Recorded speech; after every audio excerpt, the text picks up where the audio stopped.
Chapter 1. Let's Go Shopping. A recent excursion to a local, remarkably ordinary supermarket illuminated the staggering bounty that confronts the modern consumer.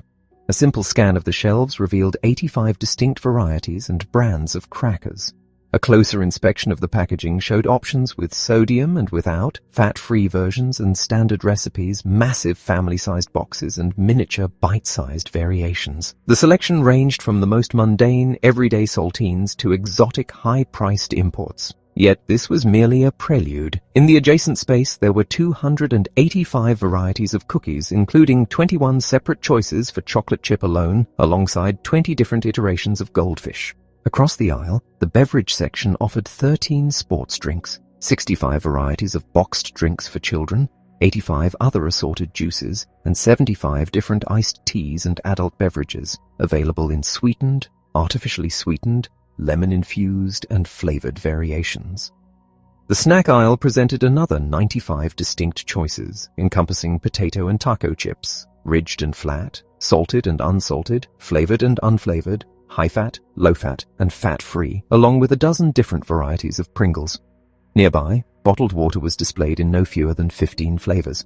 The pharmaceutical and personal care aisles were equally overwhelming. 61 varieties of suntan oil and sunblock, 80 different pain relievers available in multiple dosages and pill forms, 40 options for toothpaste, 150 lipsticks, 75 eyeliners, and 90 colors of nail polish from a single brand. There were 116 kinds of skin cream, 360 types of shampoo, conditioner, gel, and mousse, alongside 90 different cold remedies and an exhaustive array of dental floss.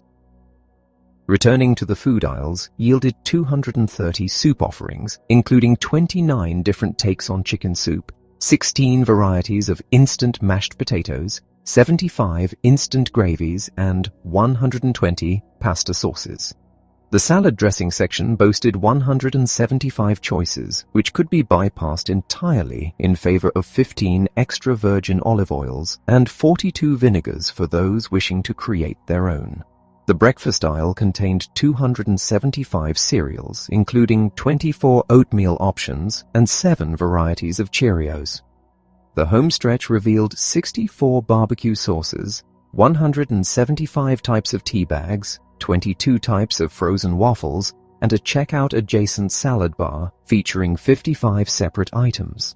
This breathtaking inventory, which entirely omits fresh produce, meats, frozen foods, and paper goods, barely scratches the surface of the modern retail experience. A typical supermarket today houses more than 30,000 individual items. Annually, over 20,000 new products are introduced to these shelves, though the vast majority are destined to fail. For a truly meticulous shopper attempting to secure the absolute best value, flavor, freshness, and nutritional profile for a simple box of crackers, the process of comparison shopping could consume the better part of a day. Naturally, few consumers possess the time or endurance for such an undertaking, which explains why most default to habitual purchases, remaining entirely oblivious to 3/4 of the items fiercely competing for their currency. The supermarket, however, is a repository for non-durable goods. The financial and emotional stakes of choosing the wrong cookie are practically non-existent, but when the context shifts to items that demand a larger financial investment and are intended to endure, the psychological stakes rise in tandem with the expanding options. Stepping out of the supermarket and into a local consumer electronics store provides an entirely different landscape of complexity. A recent visit uncovered 45 different car stereo systems and 50 accompanying speaker sets. There were 42 different computers, most highly customizable, and 27 printers to match. The television section featured 110 models offering flat screens, high definition, and various audio capabilities.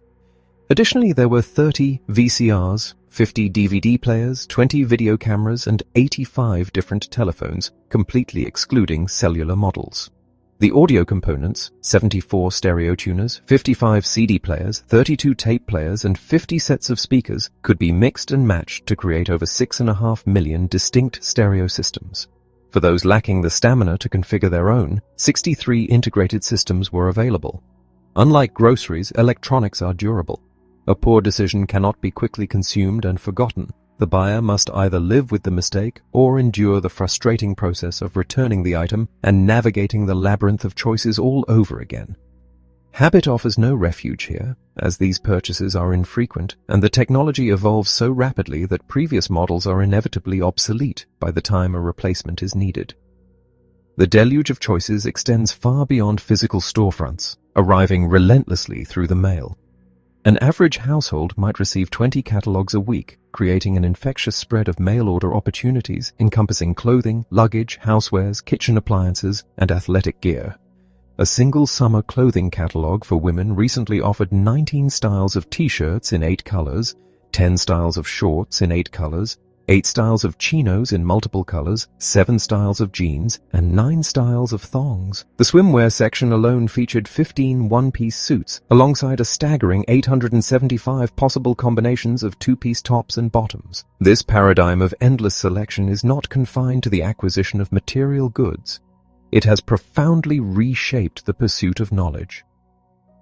The modern university catalog now shares a philosophical kinship with a retail clothing catalog. Today's institutions of higher learning operate as intellectual shopping malls, championing freedom of choice above almost all other educational values. A century ago, the college curriculum was a largely fixed, rigorous course of study designed to ground students in ethical and civic traditions. It culminated in a capstone course, often taught by the college president, intended to integrate the various disciplines and instruct students on how to utilize their education to live a moral, meaningful life. That structured, unifying vision has virtually vanished. Today, there are no universally required courses and no unified attempts to define what constitutes a good life. Students are treated as consumers, encouraged to sample the intellectual merchandise. In some prestigious universities, students spend the first few weeks of a semester browsing classes, staying for 10 minutes to evaluate the professor's performance before walking out, often mid-sentence, to test another option. A student might choose from 220 courses to fulfill basic requirements at one university, or over 350 at another. The traditional prescribed curriculum was undoubtedly narrow and occasionally myopic, systematically excluding diverse voices and stifling idiosyncratic interests. The modern liberated curriculum allows every individual to pursue nearly any intellectual passion. Yet, this freedom extracts a heavy toll. Students are now forced to navigate an overwhelming array of choices that will shape their entire futures, doing so at an intellectual stage where they may lack the maturity and resources to make those choices wisely. A parallel explosion has occurred in the realm of entertainment. A generation ago, television viewers were limited to 3 major networks and a handful of local stations. The advent of cable was initially meant to simply improve reception, but it quickly birthed a landscape of 200 or more channels supplemented by on-demand movies. If scheduling conflicts arise, recording devices allow viewers to watch one program while capturing another, or picture-in-picture technology permits simultaneous viewing. Now, programmable electronic boxes learn our preferences, suggest programming, and eliminate commercials, essentially allowing every individual to create a personalized, seamlessly curated television network. Viewers are no longer bound by schedules or broadcast limitations. However, as the television experience becomes an exercise in boundless, individualized choice, the shared cultural experience of discussing a widely viewed broadcast the next morning is rapidly disintegrating. All of this brings us to a fundamental question. Is this boundless expansion of choice ultimately beneficial or detrimental? Americans currently spend more time shopping than members of any other society, visiting shopping centers more frequently than houses of worship. Teenage girls overwhelmingly identify shopping as their favorite activity. Yet paradoxically, when adults are asked to rank the pleasure derived from various daily activities, grocery shopping sits near the absolute bottom, and other forms of shopping fare only slightly better. People are shopping more but enjoying it less. If rational choice theory holds true, adding more options should only increase societal well-being. Those who care about the nuances can revel in the variety, while those who do not can simply ignore the excess. Logically, this makes perfect sense. Empirically, it is entirely false. A series of revealing behavioral studies demonstrated the demotivating power of choice. In an upscale gourmet food store, researchers set up a tasting table featuring exotic jams. In one scenario, customers were offered 6 varieties to sample. In another, they were offered 24. While the larger display attracted slightly more foot traffic, the buying behavior was astonishingly divergent. 30% of the customers exposed to the small array of jams purchased a jar. In stark contrast, only 3% of those facing the large array made a purchase. A similar laboratory study involved college students evaluating gourmet chocolates. When faced with an array of 30 chocolates rather than 6, students were markedly less satisfied with the chocolate they ultimately tasted. Furthermore, when offered a choice between a small box of the chocolates or cash as compensation for their time, the students who chose from the small array were 4 times more likely to choose the chocolate over the money than those overwhelmed by the large array. Why does a vast array of options paralyze rather than liberate? A massive selection demands an exhausting increase in the effort required to make a decision, leading many consumers to simply abandon the process. If a choice is finally made, the sheer exertion involved significantly detracts from the enjoyment of the final product. Additionally, the awareness of all the unchosen, potentially attractive alternatives continually undermines the pleasure derived from the chosen item. One might wonder why people cannot simply mentally reduce a 30-option array down to a manageable 6. The reality is that an aggressive marketing industry makes these products impossible to ignore. Furthermore, humans are deeply prone to social comparison. If a neighbor possesses an ultralight, cutting-edge laptop, the options for everyone else are instantly expanded by that awareness. We also fall victim to the tyranny of small decisions, endlessly rationalizing checking just one more store or reading just one more catalog until we are drowning in discarded alternatives. Most crucially, a culture that relentlessly sanctifies freedom and self-determination conditions us to believe that infinite choice is an absolute good. When consumers experience anxiety, exhaustion, or buyer's remorse, they are likely to blame traffic, surly salespeople, or their own perceived inadequacies. Anything but the staggering array of options itself. While a voluntary simplicity movement has recently emerged, advocating for reduced clutter and a focus on essential desires, it often entirely misses the core issue, promising to help people focus on what they want to do rather than what they have to do, is exactly the philosophy that birthed this overwhelming abundance in the first place. A true solution would require convincing people to actually want less. Yet, the point at which society might collectively cry, "enough," continues to recede endlessly into the future. The inescapable reality is that an increasing complexity in our daily choices does not effortlessly translate into an increase in human satisfaction. Chapter 2. New Choices. One of the most essential functions of human consciousness is the ability to filter out background noise. If our minds were forced to process every single sensory detail in our environment, we would be entirely paralyzed before breakfast. Historically, the march of human progress has been a steady journey towards streamlining our daily existence. Our ancestors transitioned from the exhausting, all-consuming task of foraging for daily sustenance to developing specialized crafts and trade networks. This specialization meant that not every person had to dedicate their entire existence to securing their next meal. As society advanced, merchants and manufacturers simplified life even further. A person could simply visit a local general store to acquire food, clothing, and supplies. The inventory might have been modest, but the transaction demanded almost none of the buyer's precious time or mental energy. However, over the last few decades, this long-standing trajectory toward a simpler, more bundled economic life has drastically reversed course. We find ourselves regressing to a modern form of foraging, where every individual must sift through an escalating mountain of alternatives in almost every conceivable domain of daily life. Consider the realm of public utilities. A generation ago, services like electricity and telephone access were governed by regulated monopolies. Consumers were entirely spared the burden of deciding who would provide their dial tone or keep their lights on. Then, the monolithic telecom empires were dismantled, unleashing a tidal wave of long-distance providers, each boasting a dizzying matrix of specialized calling plans. The advent of mobile technology exponentially multiplied these options, and today, consumers are relentlessly bombarded with advertisements urging them to switch carriers. A similar fragmentation has struck the electric power industry, forcing residents in many regions to educate themselves on the intricacies of energy provision just to keep their homes powered. While deregulation and market competition were promised as avenues to better service and lower prices, a promise that has yielded mixed results at best and outright disaster in some markets, the inescapable reality is that utilities have transformed from an invisible infrastructure into another set of complex decisions we must actively manage. Surveys suggest that while people desire control over their lives, they also desperately crave simplicity. This creates a paralyzing paradox. Often consumers respond to this new burden by simply refusing to choose, sticking with their legacy providers out of sheer exhaustion. Yet, in a deregulated landscape devoid of government oversight, this passive approach frequently guarantees that they will pay significantly more for the exact same service.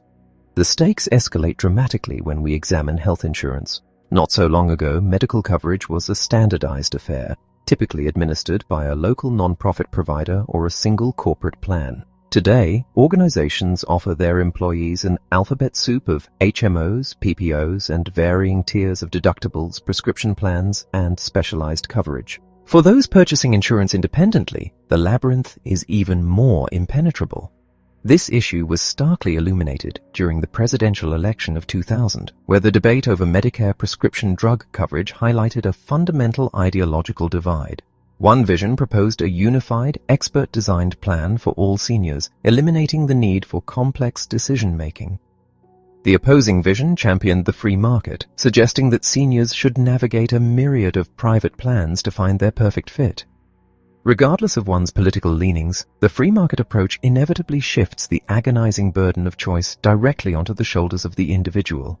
Navigating medical insurance is a profoundly complex task, one that few truly understand, and the consequences of a poor decision can result in absolute financial ruin, forcing vulnerable individuals to choose between purchasing life-saving medication or putting food on the table. A similar explosion of complexity has fundamentally altered how we plan for our financial futures. Historically, employers offered defined benefit pensions, guaranteeing a predictable income upon retirement based on years of service. This system has been widely replaced by defined contribution plans, where employers and employees invest in the market, leaving the final retirement payout entirely dependent on the performance of the selected funds. Initially, employees were offered a modest menu of investment options. Today, that menu has ballooned into an overwhelming catalog. In some firms, employees are presented with hundreds of different retirement vehicles, and if those are deemed insufficient, they are given the freedom to design their own. While this abundance of options might appear empowering, the reality is that thousands of mutual funds exist, and few individuals possess the financial acumen to navigate them effectively. When options were limited, employers essentially curated the choices, providing a protective layer of oversight. As choices proliferate, employers subtly transfer the responsibility and the blame for failure directly to the worker. Studies reveal that when faced with this bewildering array of investment vehicles, many individuals simply divide their contributions equally among the available options, completely oblivious to the financial risks they are inadvertently assuming. This shift in responsibility is profoundly evident in the realm of medical care. In the past, the dynamic between doctor and patient was largely paternalistic. The physician made the diagnosis and prescribed the treatment.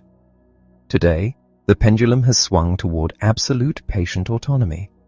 A doctor is now more likely to present a menu of treatment options, detailing the statistical probabilities and side effects of each, and then await the patient's decision.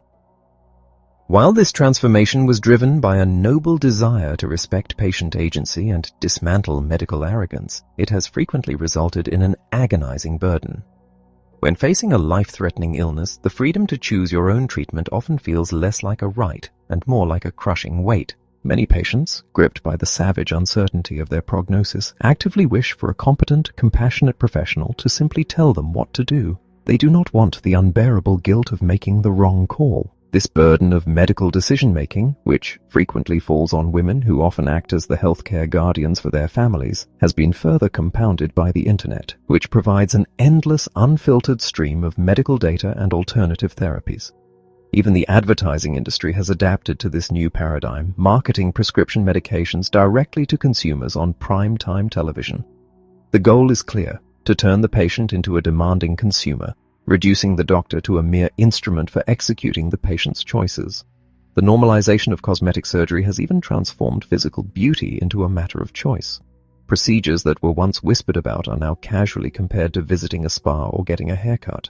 Millions of liposuctions, augmentations, and lifts are performed annually. This profound shift means that our physical appearance is no longer regarded as a genetic inheritance to be accepted, but as an ongoing project to be managed. When our very features become customizable commodities, beauty transforms from a natural gift into a required achievement, turning any perceived physical flaw into a personal failure of effort or investment. Our professional lives have been similarly restructured by an overwhelming expansion of possibilities. The telecommunications revolution has theoretically liberated us from the physical office, allowing us to work from anywhere, at any time. Yet, this flexibility has birthed a relentless, minute-by-minute decision-making process. We must constantly ask ourselves if we should check our email before bed, bring a laptop on vacation, or answer a client call during dinner. The boundaries of the workday have evaporated, meaning that the choice of whether or not to work is perpetually active. Furthermore, the concept of corporate loyalty has largely vanished. The modern workforce is highly transient, with individuals constantly scanning the horizon for better opportunities, higher salaries, or more stimulating environments. This perpetual mobility dictates that the question of where we should dedicate our professional lives is never truly settled. We are burdened with the exhausting task of remaining eternally vigilant for the next big leap. Even the seemingly liberating advent of business casual attire replaced the simple binary choice of a daily uniform with the nuanced, anxiety-inducing challenge of calibrating exactly how relaxed yet professional one should look on any given Tuesday. The landscape of romantic love has not escaped this explosion of choice. In generations past, the trajectory of intimate relationships was largely predetermined by powerful social default options. Marriage and children were the inevitable expectations, and those who deviated from the path were social outliers. Today, almost every imaginable arrangement of romantic and familial life is not only possible, but culturally visible. When a couple falls in love, they do not simply ride a wave of societal expectation. They must actively negotiate a staggering series of deliberate choices: whether to cohabitate, when to marry, how to merge finances, whether to have children, how to balance competing career aspirations, and how to navigate geographical challenges. What was once a relatively straightforward societal script has become a deeply complex negotiation, adding profound weight and anxiety to the pursuit of intimacy. Even the way we engage with the divine has been redefined by the culture of choice. While a vast majority of the population professes a belief in a higher power, participation in organized religion has transformed into a consumer experience. We inherit the faiths of our ancestors less frequently than we shop for a spiritual community that caters precisely to our individual needs, emotional desires, and lifestyle preferences. Religious teachings are increasingly viewed not as absolute commandments, but as a buffet of suggestions from which we can selectively sample. While this allows individuals to craft a highly personalized spiritual life, it also imposes the heavy burden of constantly evaluating whether a particular institution or practice is providing the optimal emotional return on investment. Perhaps most profoundly, modern society affords us the unprecedented freedom to choose our very identities. The heavy baggage of ancestral history, race, ethnicity, social class, and nationality no longer dictates our path with the absolute certainty it once did. We have the agency to highlight, suppress, or entirely reinvent various facets of who we are depending on the social context. While the ability to author our own identity is a profound liberation, it strips away the psychological comfort of a powerful default setting. Who we are is no longer a given, it is a permanent, ongoing responsibility. Ultimately, the philosopher Albert Camus noted that every second of existence involves a choice, famously reducing the human condition to the decision of whether to kill oneself or simply have a cup of coffee. It is true that our morning routines, getting out of bed, brushing our teeth, getting dressed, are technically choices. However, they are deeply ingrained habits that carry no psychological weight. We perform them on autopilot, which is a necessary survival mechanism. If every mundane action required conscious deliberation, we would collapse under the cognitive strain. The modern crisis is not that we have choices, but that choices which were once implicit, automatic, or culturally determined have become explicit, demanding, and psychologically taxing. We fiercely defend our right to choose in any specific domain, yet we never cast a vote on the cumulative, crushing weight of all these choices combined. We suffer from the tyranny of small decisions, saying yes to every new option until we are drowning in an ocean of autonomy, desperately searching for a way to ease the burden. Chapter 3. Deciding and Choosing. Navigating a successful decision is an inherently complex task because almost every choice we make possesses multiple dimensions. Renting an apartment, for instance, requires balancing location, size, condition, neighborhood safety, and monthly cost. Purchasing a vehicle demands a careful evaluation of safety ratings, long-term reliability, fuel efficiency, aesthetic appeal, and sticker price. Choosing a career path involves weighing starting salaries against advancement opportunities, workplace culture, and geographical location. A sound decision generally involves a sequence of rigorous steps. One must first pinpoint their underlying goals and weigh the relative importance of each. Following this, the available options must be arrayed and evaluated against those specific goals to see which holds the highest probability of success. Finally, an option is selected, and the eventual consequences of that choice are used to calibrate future goals and shape how future possibilities are judged. Even when the pool of options is remarkably small, executing this process requires considerable cognitive exertion. As the number of available choices multiplies, the mental effort required to reach a satisfying conclusion escalates proportionally, transforming the act of choosing from a liberating privilege into a heavy, unwieldy burden. The foundational step of any decision is asking oneself what is truly desired. On the surface, identifying personal goals seems like a straightforward exercise in internal reflection. However, knowing what we want requires us to accurately predict how a specific choice will make us feel in the future, a psychological feat that is notoriously difficult. When we experience an event, such as dining out or watching a film, our immediate emotional response can be understood as our experienced utility. But before that event occurs, we must select it based on our anticipated feelings, relying on our expected utility. Furthermore, our future choices regarding that same restaurant or genre of film will be governed by our remembered utility, how we recall the experience after the fact. For us to genuinely know what we want, these three distinct types of utility must perfectly align. The prediction must match the experience, and the experience must be accurately preserved in memory. Unfortunately, human memory is not a flawless recording device. Decades of psychological research demonstrate that our recollection of past experiences is heavily distorted by two specific factors: the emotional intensity of the experience at its absolute peak and how the experience felt at its very end. This cognitive shortcut, often referred to as the peak-end rule, dictates that we summarize our past based on these two moments, largely ignoring the overall duration of the event or the total proportion of pleasure to displeasure. In clinical studies, patients subjected to unpleasant medical procedures or individuals exposed to jarring noises consistently rate their overall experience as less negative if the final moments of the ordeal are slightly less uncomfortable, even if this means the total duration of their discomfort is actually extended. By adding a mild period of discomfort to the end of a highly painful experience, the memory of the entire event is softened, making individuals much more likely to willingly undergo the procedure again in the future. The same principle applies to positive experiences. A short vacation that concludes with a spectacular celebration will likely be remembered more fondly than a much longer, equally pleasant vacation that merely fizzles out in the final days.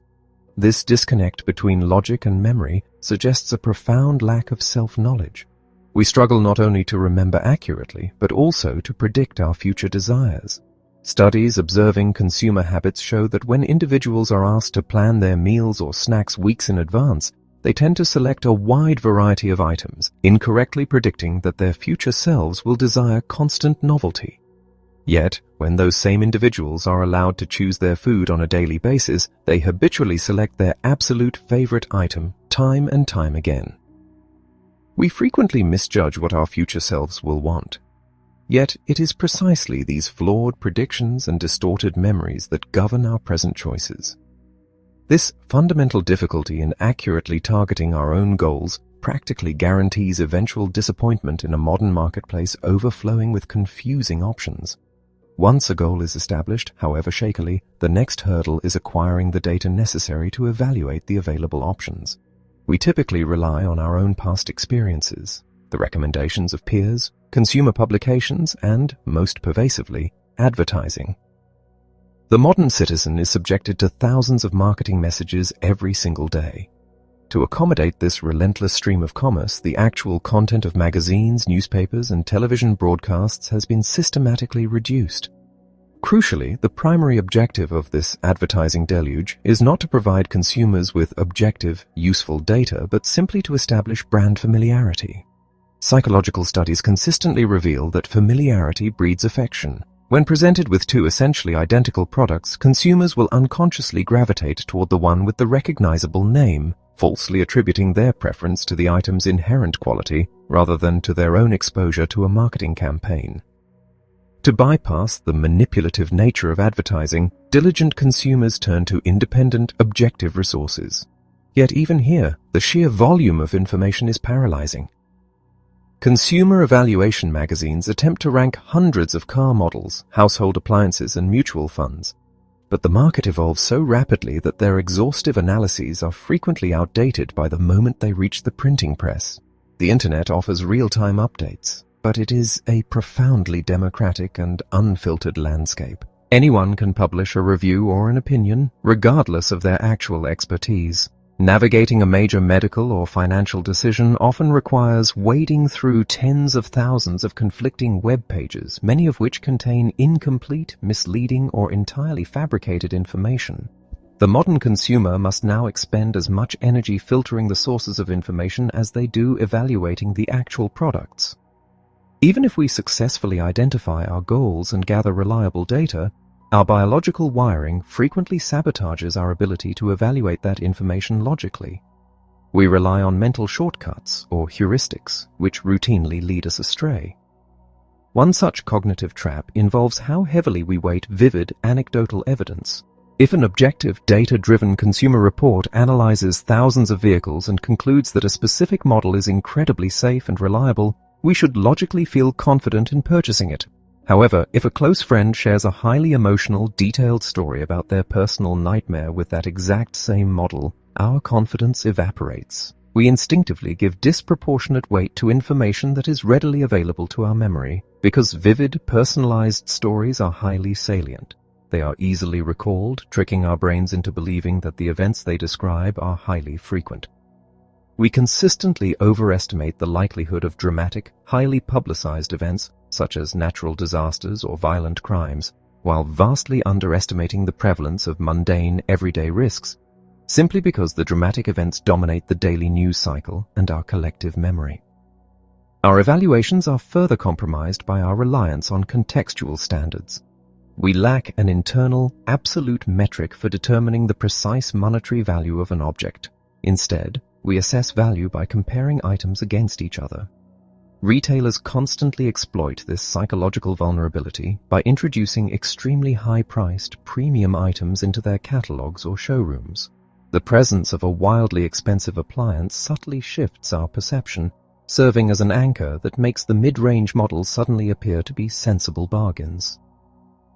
We are highly susceptible to the context in which information is presented, and even the layout of a supermarket shelf can dramatically alter whether we prioritize brand loyalty or unit pricing.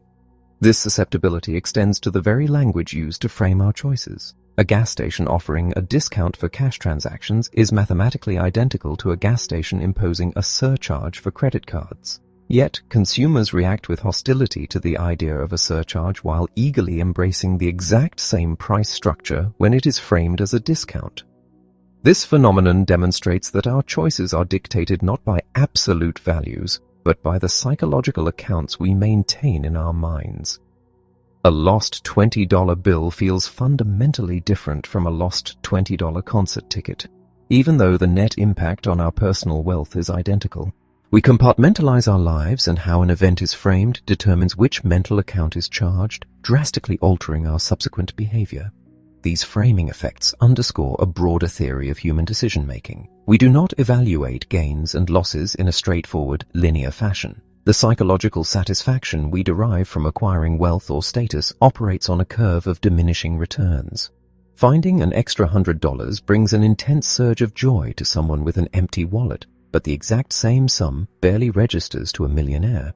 Consequently, when we are faced with decisions involving potential gains, we become highly risk-averse. We strongly prefer a smaller, guaranteed reward over a gamble that might yield a larger payoff, because the subjective pleasure of the larger reward simply isn't worth the mathematical risk of walking away empty-handed. Conversely, our psychological response to losses is much more intense. Losing a certain amount of money inflicts a psychological sting that is significantly more powerful than the joy of gaining that exact same amount. Because we inherently despise losing, our behavior flips when confronting negative scenarios. We suddenly become risk-seeking. We will willingly gamble on a long shot to entirely avoid a loss, rather than accept a smaller, guaranteed penalty. This deep-seated aversion to loss gives rise to the endowment effect, the phenomenon where we instantly assign a higher value to an object the moment we take ownership of it. Giving up an item we already possess is processed by the brain as a painful loss, which explains why consumers are so easily manipulated into purchasing heavily upgraded vehicles simply because the expensive options were already pre-installed on the lot. It also explains our irrational attachment to sunk costs. We will force ourselves to endure a miserable experience, like sitting through a terrible blizzard to attend a sporting event or wearing excruciatingly painful shoes, simply because the money has already been spent. Acknowledging the mistake and staying home requires us to finalize the loss, a psychological pain we will go to great irrational lengths to avoid. As the sheer volume and complexity of the choices in our daily lives escalate, these cognitive vulnerabilities become increasingly dangerous. The time and mental stamina required to rigorously and flawlessly evaluate every option simply do not exist. When minor decisions require immense effort and the penalties for choosing poorly feel increasingly severe, the act of selecting a health plan, an investment portfolio, or a college curriculum transforms from an exercise in freedom into a high-stakes tightrope walk. The modern abundance of choice threatens to strip away our agency, reducing us from active, thoughtful authors of our own destinies into exhausted scavengers, desperately grabbing at whatever option seems least likely to cause regret. Chapter 4. When only the best will do. The pursuit of a wise choice inherently relies on a clear comprehension of one's own objectives. The foundational decision that sets the trajectory for all subsequent choices is whether the goal is to secure the absolute best possible outcome, or to secure an outcome that is merely good enough. Those who categorically refuse to accept anything less than the optimal result are known as maximizers. Consider the simple act of purchasing a sweater. A shopper might visit a few stores, investing an hour or so, and eventually discover a garment that fits well, features an appealing color, and is made of soft wool, all for a reasonable price. However, instead of proceeding to the register, a nagging thought intrudes. What if the boutique down the street offers a superior alternative or a lower price? The shopper then conceals the sweater to prevent it from being sold and leaves the store to continue the hunt. Maximizers are driven by an absolute need for assurance that every decision they make and every item they purchase is the ultimate best option available. Yet, the only way to genuinely guarantee that an option is the best is to exhaustively examine every single alternative. A maximizer cannot rest knowing they have the best sweater or the best price until they have seen all the sweaters and all the prices. As a decision-making strategy, maximizing is an intimidating endeavor, and its difficulty scales exponentially as the sheer number of available choices expands. The counter-strategy to maximizing is satisficing. To satisfice is to accept an option that meets a predetermined threshold of acceptability without being paralyzed by the fear that a slightly better alternative might exist just out of sight. A satisficer establishes specific criteria and standards. Once a choice satisfies those parameters, perhaps the very first sweater in the very first store, the search concludes immediately. The satisficer is entirely untroubled by the hypothetical superior bargains that might be waiting a few blocks away. Naturally, pure maximizers are rare. Physically examining every sweater in the world would consume a lifetime. However, the critical distinction is that maximizers hold the aspiration to achieve this absolute best. Consequently, they expend vast amounts of time and cognitive energy on the search process, endlessly analyzing labels, consulting consumer reports, and testing variations. The true tragedy of the maximizer is that even after a selection is made, the specter of uninvestigated alternatives continues to haunt them. As a result, the psychological satisfaction they derive from their exquisitely curated choices is often far lower than the satisfaction a satisficer feels regarding their adequate ones. When the constraints of reality inevitably force a maximizer to compromise and end their search, they are frequently overtaken by apprehension regarding what might have been. Maximizers often perceive satisficers as individuals willing to settle for mediocrity, but this is a fundamental misunderstanding. A satisficer can be incredibly discriminating and hold incredibly high standards. The difference lies in the fact that a satisficer will accept the merely excellent, while the maximizer is tortured by the pursuit of the absolute best. This relentless quest for maximization is a profound source of human dissatisfaction, functioning as an engine for misery in a society determined to provide an overwhelming avalanche of choices. Decades ago, Nobel laureate Herbert Simon observed that when one calculates all the associated costs of information gathering, the time, the financial expense, and the emotional anguish, satisficing actually emerges as the most efficient maximizing strategy. In essence, the absolute best a human being can do, when all variables are weighed, is to satisfice, distinguishing maximizers from satisficers. Observing human behavior reveals a stark contrast between those who navigate decisions with swift decisiveness and those who treat every choice as an arduous, monumental project. To formalize this observation, researchers developed a diagnostic survey to measure an individual's propensity to either maximize or satisfice. By asking respondents to rate their agreement with a series of statements, the survey places individuals on a spectrum. High scores indicate a strong maximizing tendency, while lower scores point toward satisficing. Interestingly, sweeping demographic studies utilizing this scale revealed no significant differences between men and women in their approach to maximizing. To understand the psychology of the maximizer, one must examine the internal dialogue sparked by the survey's statements. When asked if they imagine all possible alternatives, even those not physically present, the maximizer overwhelmingly agrees. How else can one verify they have the best without conceptualizing the unseen? When questioned about remaining alert for better professional opportunities despite current job satisfaction, the maximizer affirms, "A good position is rarely the absolute best position." This mentality extends to mundane activities, like constantly scanning the radio dial to ensure a better song isn't playing elsewhere, or channel surfing relentlessly during a television program. The maximizing mindset infiltrates interpersonal realms as well. Maximizers may approach relationships with a tentative, trial-oriented mindset, convinced that the perfect partner or friend must be out there, perpetually overshadowing the adequacy of present connections. Buying gifts or renting a movie becomes a grueling ordeal because the perfect choice must exist to match the exact mood of the recipients. They are drawn to definitive rankings and best of lists, and they often struggle with writing or creative tasks because the demand for the perfect word paralyzes the process. They maintain punishingly high standards for themselves, refuse to accept second best, and frequently find themselves caught in fantasies about alternative lives they could have lived. Further studies observing real-world behavior confirmed these psychological profiles.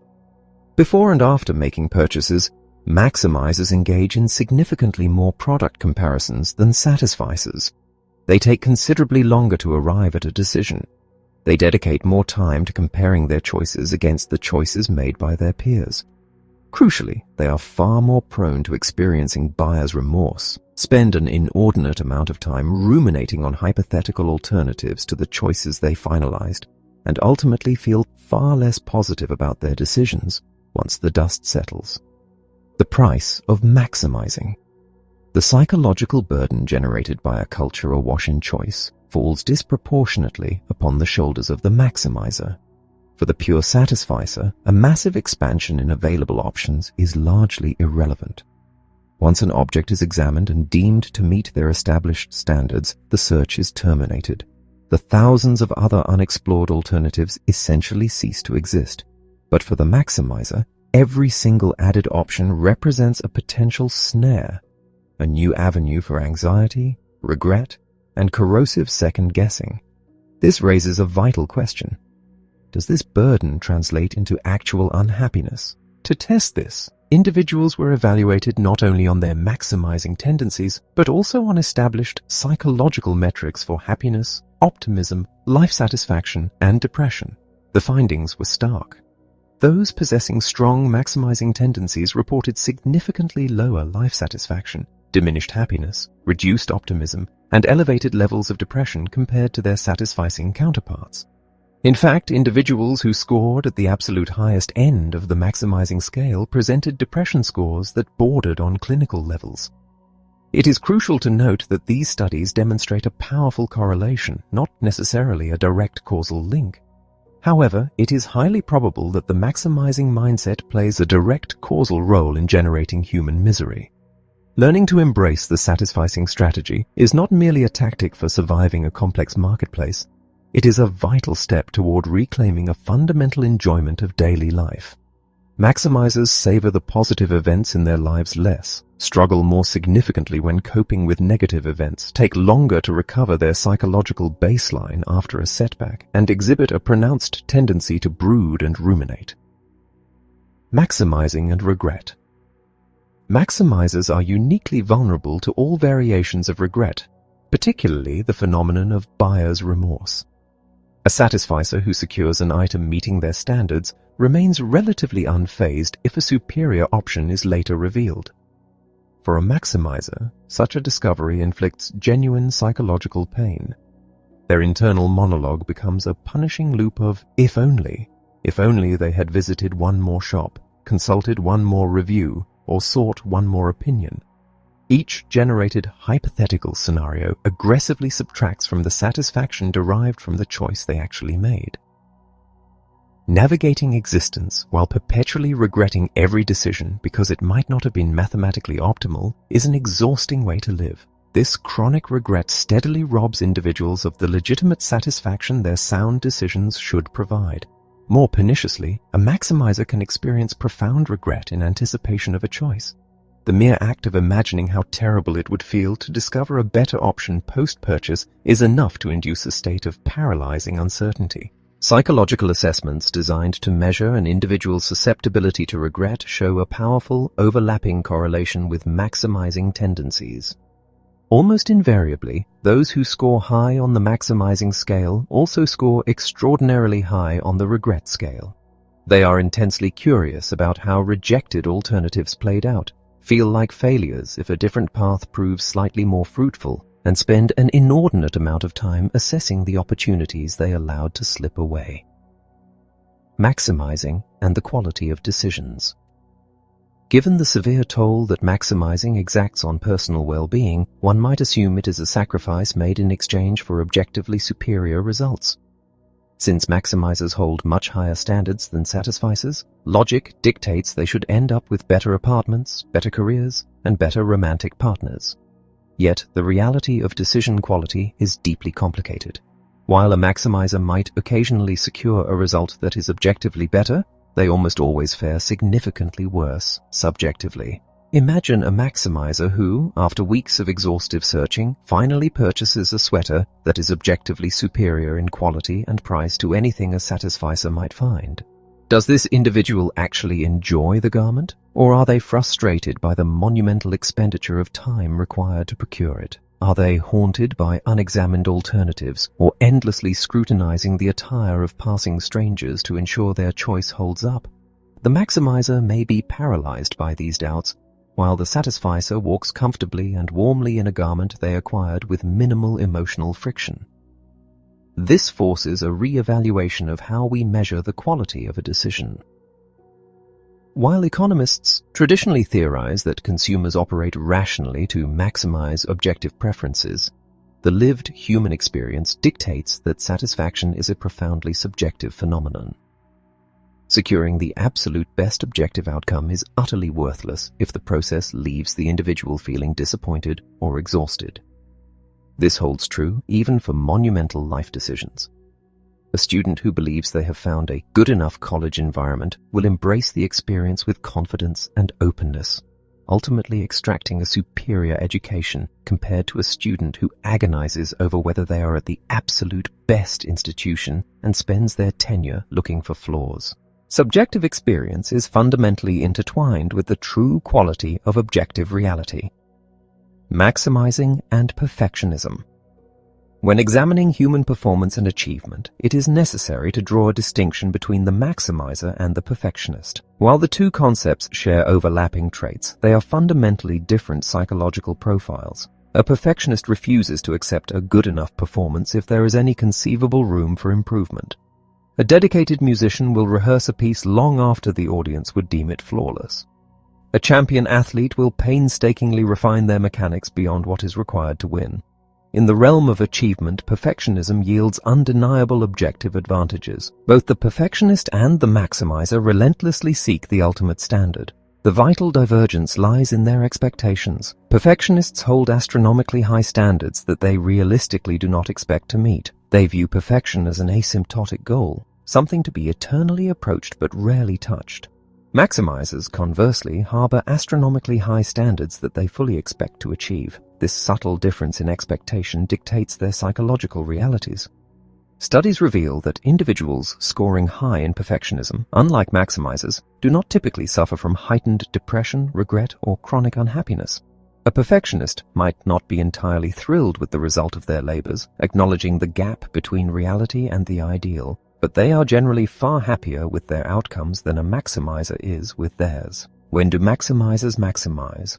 It is a comforting truth that absolute universal maximizers do not exist.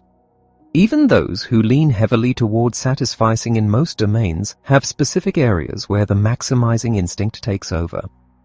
A person might despise shopping for clothes and buy the first acceptable item they see, yet spend months agonizing over the precise specifications of a new stereo system. Another might entirely ignore the nuances of their investment portfolio while demanding nothing less than perfection when selecting a restaurant for dinner. The orientation toward maximizing or satisficing is highly domain-specific. What separates a profound maximizer from a typical satisficer is simply the number of life domains in which they deploy the maximizing strategy. Because nearly everyone has the inherent psychological capacity to satisfice in at least some area of their life, the capacity for change exists. For those feeling crushed beneath the weight of modern choice, the solution is not to develop new cognitive machinery, but simply to systematically apply the satisficing strategy, the willingness to accept good enough, to a broader range of daily decisions. Maximizing and the choice problem. For the dedicated maximizer, the contemporary explosion of choice is nothing short of a psychological nightmare. For the satisficer, however, it does not have to be a burden at all. In fact, an increase in available options theoretically increases the statistical probability that a satisficer will quickly encounter an option that meets their baseline standards. Adding choices does not inherently add labor for the satisficer because they are immune to the compulsion to evaluate every single alternative before acting. Consider the dynamics of an adolescent clothing allowance. Given a fixed sum of money and the freedom to spend it, a satisficing teenager can enter a store, locate items that meet their style and price parameters, make the purchase, and leave feeling joyful and liberated. A maximizing teenager, granted the exact same freedom and resources, experiences a grueling ordeal. Every potential purchase requires agonizing deliberation over opportunity costs and the haunting possibility of future regret as seasons and styles change. For the maximizer, the freedom of choice morphs into a tyrannical burden, transforming what should be a joyful exercise in autonomy into a source of deep anxiety. Why would anyone maximize? Given the profound psychological drawbacks and the highly tenuous benefits associated with maximizing, one must ask why anyone would voluntarily adopt such a punishing strategy. The primary explanation is a lack of self-awareness. Many maximizers do not consciously realize they are operating under this paradigm. They recognize their chronic indecision, their persistent regret, and their inability to derive lasting joy from their choices, but they fail to identify the systemic root of their distress. A secondary, far more systemic explanation lies in the human preoccupation with status. Status concerns have always governed social hierarchies, but modern global telecommunications have distorted this dynamic. In an intensely competitive materialistic culture, securing the best is often perceived as the only reliable mechanism for asserting social dominance. Furthermore, as societies become increasingly affluent and basic needs are universally met, competition shifts toward goods that are inherently scarce: waterfront property, elite university admissions, exclusive social access. When individuals compete for inherently scarce resources, the concept of good enough collapses.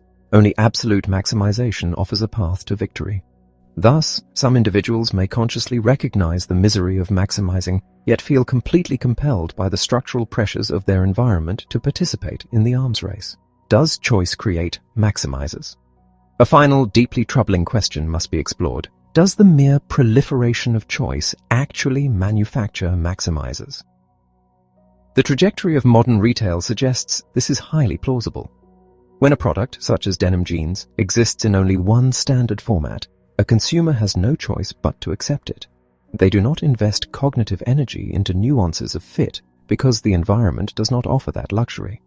However, the sudden introduction of a dozen variations forces the consumer to recognize subtle distinctions. The baseline standard of acceptability is irrevocably altered. It is highly probable that the volume of choice and the maximizing mindset are not independent variables.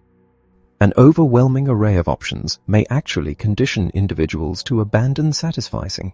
If this is accurate, the relentless expansion of consumer choice is not merely inflicting pain upon existing maximizers, it is actively converting content satisficers into anxious maximizers. While this remains a matter of psychological speculation, cross-cultural studies offer compelling hints. In societies where the sheer volume of choices is significantly restricted compared to the American landscape, individuals exhibit a markedly lower propensity to maximize. This suggests that the environment itself dictates the cognitive strategy, and that scaling back our exposure to boundless options might be the most effective intervention for reducing the cultural tendency to maximize. Chapter 5: Choice and Happiness. The fundamental bedrock of human well-being rests upon the twin pillars of autonomy and freedom, both of which are inextricably linked to the ability to make choices. It logically follows that a society offering an unprecedented volume of options should produce a population overflowing with psychological health and personal fulfillment. Yet, the lived reality of the modern era contradicts this assumption. Despite possessing more freedom and agency than any generation in human history, contemporary citizens are not reaping the expected psychological rewards. To understand this disconnect, one must first examine the inherent purpose of having options. At its most basic level, choice serves a profoundly instrumental function. It is the mechanism by which individuals secure their specific needs and desires. While humanity shares universal requirements, such as sustenance, shelter, and medical care, the precise manifestations of those needs vary wildly from person to person. A thriving society must accommodate the vegan and the carnivore, the urban socialite and the rural hermit. Over 2 centuries ago, the economic philosopher Adam Smith theorized that a free, competitive market is the ultimate engine for this accommodation.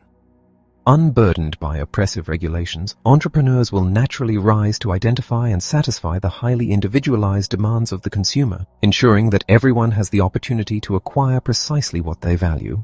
However, the importance of choice extends far beyond mere practical utility. It carries a deep expressive weight. The decisions we make are the vocabulary with which we articulate our identities to the broader world. The clothing one wears is rarely just about regulating body temperature. It is a calculated broadcast of status, sensibility, or rebellion. From the art we hang on our walls to the charities we support, every selection is an assertion of character. Even actions devoid of direct instrumental impact, such as casting a single vote in a massive national election, are driven by this expressive need. A single ballot is statistically insignificant, yet citizens participate because the act of voting declares their commitment to civic duty and democratic principles. Crucially, this expressive power exists only when choices are made in an environment of genuine freedom. For instance, the vow to remain in a marriage, for better or for worse, reveals very little about a person's individual character if they live in a society where divorce is legally forbidden or punished by total social exile. In such a restrictive environment, staying married is merely compliance. But in a highly permissive culture where dissolving a marriage is simple and free of stigma, the choice to honor a lifelong commitment becomes a powerful, authentic reflection of personal integrity. This concept of autonomy is woven into the very fabric of modern morality and jurisprudence. It is the philosophical justification for holding individuals accountable for their actions, allowing us to distribute both praise for triumphs and blame for transgressions. Yet beyond its societal utility, autonomy is an absolute biological and psychological necessity. Decades ago, landmark psychological experiments involving animals demonstrated the devastating effects of removing autonomy. When subjects were repeatedly exposed to adverse conditions from which they could not escape, they eventually ceased trying. Even when subsequently placed in situations where a simple action could alleviate their suffering, they remained passive. They had internalized a state of learned helplessness. This phenomenon translates directly to human psychology. When people learn that they lack control over their environment, the results are catastrophic. Motivation plummets, immune systems weaken, and a profound vulnerability to clinical depression sets in. A fundamental sense of well-being is entirely dependent on the belief that one can exert meaningful control over one's destiny. This psychological reality presents a profound paradox. If helplessness is a catalyst for misery, and choice is the antidote to helplessness, then the modern explosion of choices should have eradicated depression entirely. Instead, the exact opposite has occurred. Over the past few decades, as the landscape of available options has expanded exponentially, societal surveys indicate a sharp rise in the number of people who feel alienated, marginalized, and convinced that their perspectives hold no value. One explanation for this paradox is that as our exposure to choice expands, our expectations regarding control inflate at an even faster rate.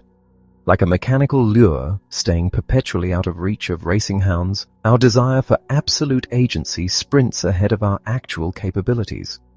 A second, more troubling explanation is that multiplying options does not automatically equate to multiplying control. There is a tipping point where the sheer volume of possibilities becomes paralyzing. Rather than feeling empowered to shape our lives, we feel crushed by the complexity of the decisions required. The theoretical appeal of complete autonomy rapidly dissolves when confronted with the terrifying gravity of a high-stakes decision, such as selecting a cancer treatment protocol. In practice, the burden of immense choice often extinguishes the very autonomy it is meant to serve, suggesting that our most vital decision is learning precisely when to engage as a chooser and when to step back. To gauge the true impact of this societal shift, one must look at how researchers attempt to quantify subjective well-being. Through extensive surveys and real-time experiential sampling, where individuals record their emotional states at random intervals throughout the day, psychologists have compiled a robust picture of global happiness. Unsurprisingly, affluent nations generally report higher levels of satisfaction than impoverished ones. Material security matters. However, the data reveals a startling limitation to the power of wealth.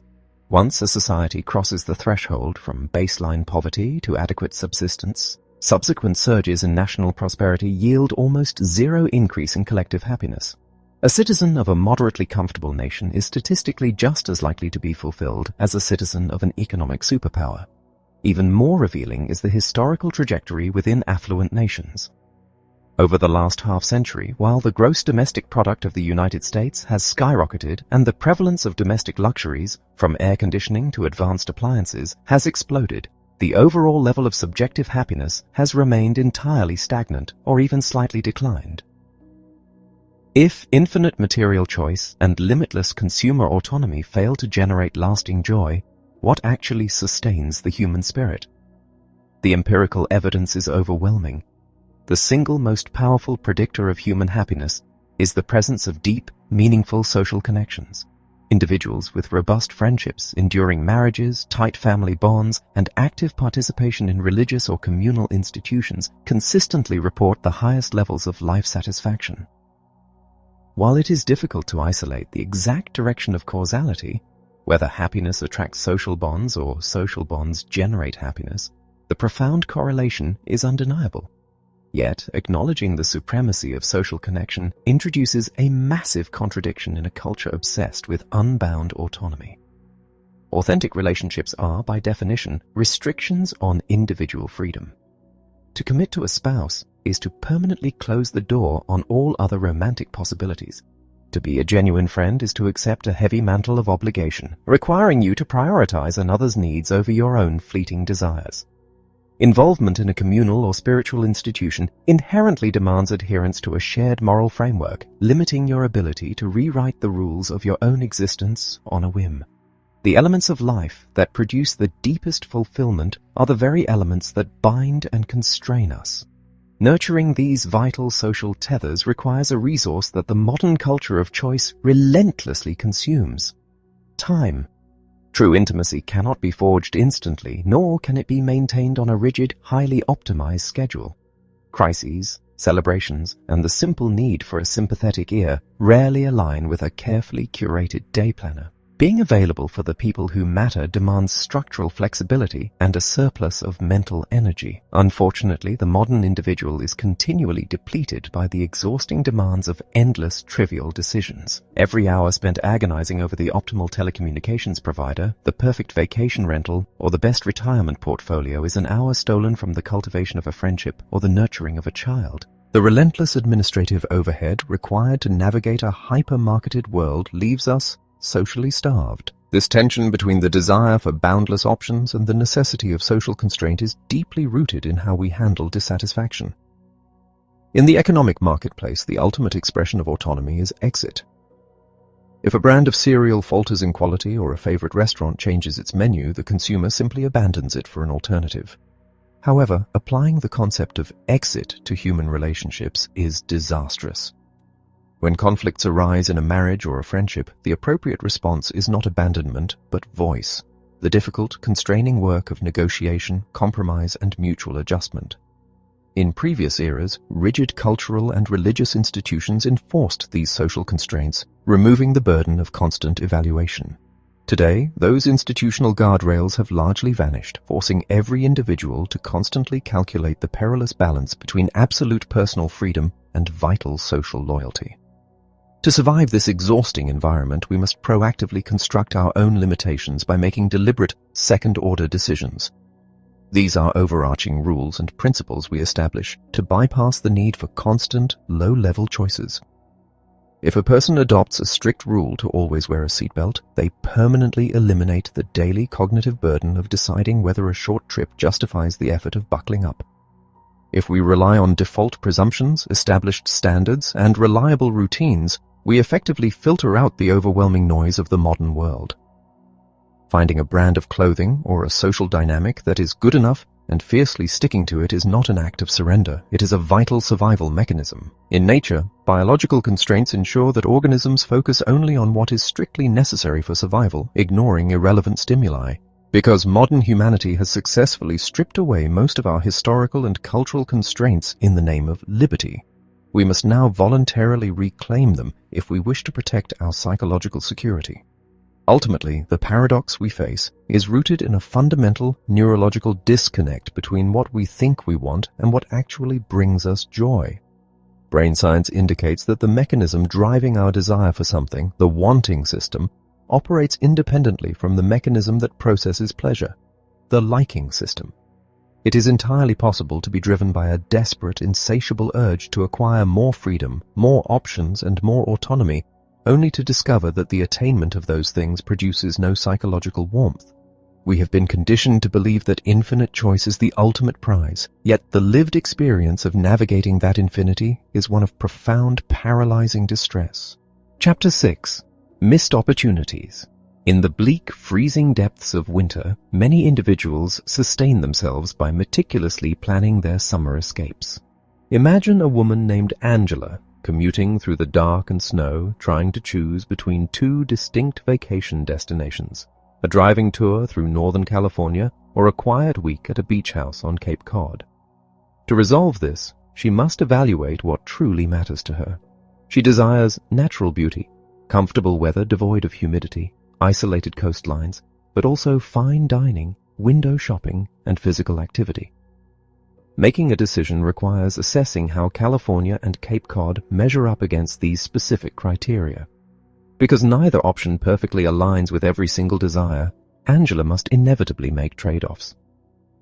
The decision is complex but manageable until a well-meaning friend introduces a third option: a picturesque cottage in Vermont. This location boasts pristine lakes, mountain hiking, cool nights, and an energetic local arts festival. Furthermore, several of Angela's friends have houses nearby, introducing an entirely new variable, socializing with friends, that had not previously factored into her California versus Cape Cod deliberation. Suddenly, the criteria for the perfect vacation must be rewritten to include proximity to loved ones. This prompts the thought of finding a location closer to her own children, expanding the search even further. Clearly, no single destination will perfectly satisfy this endlessly growing list of desires. Consider a similarly complex scenario involving career choices. Michael, a talented university senior, is weighing two job offers. Job A provides excellent security, a welcoming atmosphere, but only modest advancement opportunities. Job B offers a lower starting salary, but rapid advancement and a highly structured, formal environment. While deliberating, Job C appears, located in a culturally vibrant city. Suddenly, geographic location, previously unconsidered, becomes a crucial metric. Then, Job D emerges, offering proximity to his family. Finally, his romantic partner secures a position in the same city as Job A. How much salary is Michael willing to sacrifice for advancement?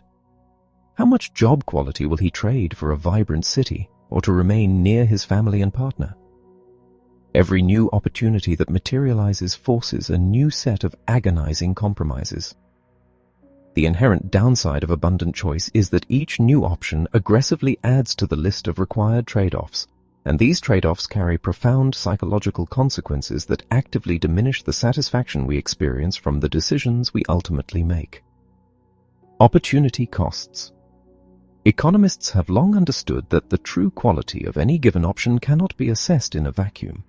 Every decision inherently carries a cost associated with the opportunities passed up in the rejected alternatives. This is known as an opportunity cost. If you choose a beach vacation, the opportunity cost is the magnificent hiking trail you abandoned. If you take a job near your partner, the opportunity cost is the proximity to your family. Failing to recognize opportunity costs often leads to flawed reasoning.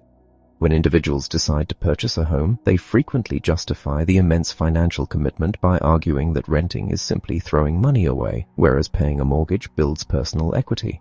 While homeownership is often a sound financial decision, this logic ignores the massive opportunity cost of the initial down payment. That same capital could have been invested in the stock market, used to fund advanced education to increase lifelong earning potential, or spent traveling the globe. Even seemingly obvious decisions carry the heavy, hidden weight of declined alternatives. According to strict economic theory, the only opportunity cost that should mathematically factor into a decision is the value of the second best alternative. If you rank your Saturday night options, dinner at a restaurant, seeing a film, listening to live jazz, or cooking for friends, and you select the restaurant, the economic cost is merely the price of the meal plus the missed experience of the film. Psychologically, however, human beings do not operate this way. We evaluate options not as monolithic entities, but as collections of specific features. Going to a film might be the best way to stimulate the intellect.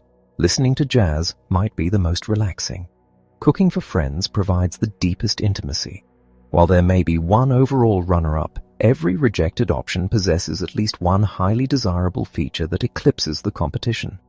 Consequently, choosing the restaurant means psychologically sacrificing the intellectual stimulation of the film, the relaxation of the music, and the intimacy of the home-cooked meal. Every time a new alternative is introduced into the decision-making process, it brings a new attractive feature that must be sacrificed if the preferred option is selected. Because we intensely feel the loss of these diverse, unchosen features, the overall desirability of our final choice is steadily eroded. The more alternatives exist, the greater our experience of opportunity costs and the less joy we derive from our final selection. We torture ourselves imagining a hypothetical, non-existent option that perfectly combines the salary of Job A, the location of Job C, and the advancement of Job B. The boundless expansion of choice effectively guarantees that our final decision will feel like a disappointing compromise.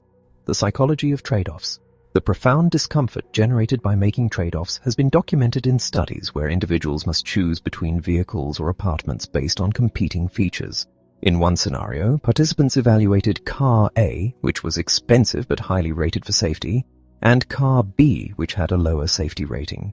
When asked to assign a hypothetical price to Car B that would make it exactly as attractive as Car A, participants were able to calculate a monetary value for the extra unit of safety.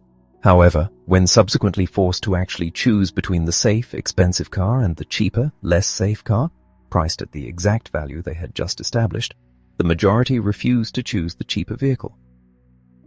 When forced into the psychological reality of making the decision, they balked at the idea of actively trading safety for currency. The internal conflict was intense. Imagine choosing a cheaper, less safe vehicle and subsequently experiencing a severe accident involving a loved one. The guilt would be unbearable. Confronting trade-offs, even in completely hypothetical laboratory settings, arouses immense negative emotion. As the landscape of available options expands, the necessity of making these agonizing trade-offs increases proportionally, transforming the act of choosing into an incredibly unsettling ordeal. Avoiding decisions. Because trade-offs are so emotionally taxing, the most common human response is simply to avoid making the decision altogether. Consider a consumer looking at a window display offering a high-quality Sony music player on sale for a steep discount. Two-thirds of consumers presented with this single attractive option will choose to purchase it. However, if the display is altered to include both the discounted Sony and a highly priced, top-of-the-line alternative, consumer behavior shifts drastically.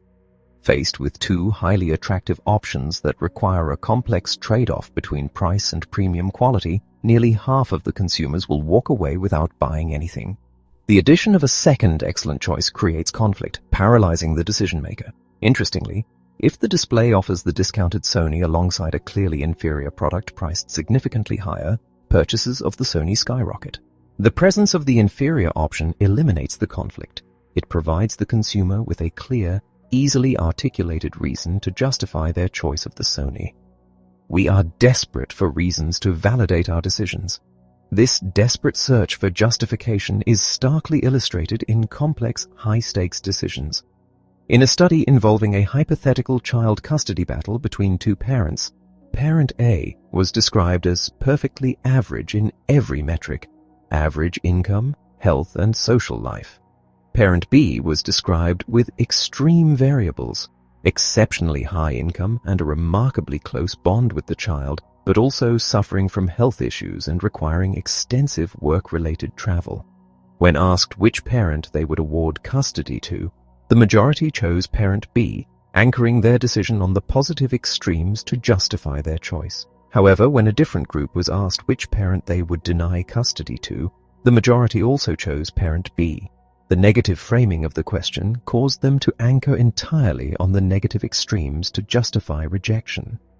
In both cases, people actively manipulated their focus to avoid the agonizing work of actually weighing the trade-offs between the two parents. Trade-offs. Emotional unpleasantness makes for bad decisions. The emotional toll of evaluating opportunity costs does more than just siphon away our satisfaction. It actively impairs our cognitive ability to make sound decisions. Psychological research heavily supports the fact that negative emotional states drastically narrow our mental focus. When we are anxious or stressed by a looming trade-off, we develop tunnel vision, fixating on only one or two variables while entirely ignoring other critical factors. Negative emotions distract us, forcing us to process our own distress rather than the actual decision at hand. Conversely, positive emotional states broaden our cognitive horizons. When we are relaxed and joyful, we are open to subtle connections, creative alternatives, and comprehensive evaluations. This creates a devastating paradox in modern society. The complex, multi-variable decisions that dictate our modern lives require our highest, most expansive cognitive abilities. Yet, the sheer volume of options and the terrifying specter of opportunity costs induce a state of negative emotional distress that physically prevents us from thinking clearly. Opportunity costs, trade-offs, and exploding options. The paralyzing effect of accumulated opportunity costs perfectly explains why an abundance of choice suppresses action. Returning to the gourmet food store offering exotic jams, shoppers exposed to an array of 24 varieties were drastically less likely to make a purchase than those exposed to only 6. A similar phenomenon occurs in academic settings. Students given 30 potential topics for an extra credit essay were significantly less likely to write the paper than students given only 6 topics. Logically, a larger array should simply increase the statistical probability of finding the perfect match. At worst, the extra options should be ignored, but psychologically, every unchosen jam or unwritten essay topic possesses its own unique appeal, a novel texture, a provocative theme. As the individual attempts to zero in on a final selection, the phantom virtues of all the discarded options mount an aggressive assault on the chosen item. The attractiveness score of the final choice is bled dry by the accumulated subtractions of opportunity costs until it no longer possesses the motivational power to trigger a purchase or inspire the writing of an essay. This phenomenon can lead to what might be called satiation by simulation.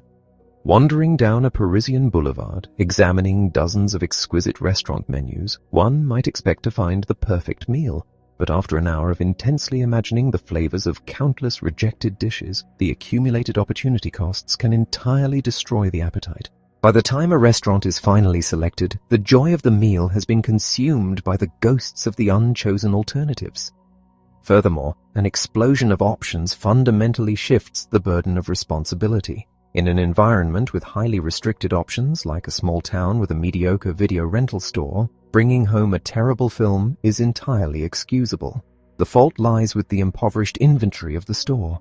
But in a sprawling modern metropolis where a massive retailer offers every film ever recorded, returning home with a bad movie is no longer a reflection of the environment. It is a direct indictment of the chooser's taste. Boundless choice strips away our excuses, ensuring that the heavy burden of failure rests squarely and exclusively on our own shoulders. Choices and reasons. As the stakes and complexity of our choices rise, so does our urgent need to articulate explicit reasons to justify them.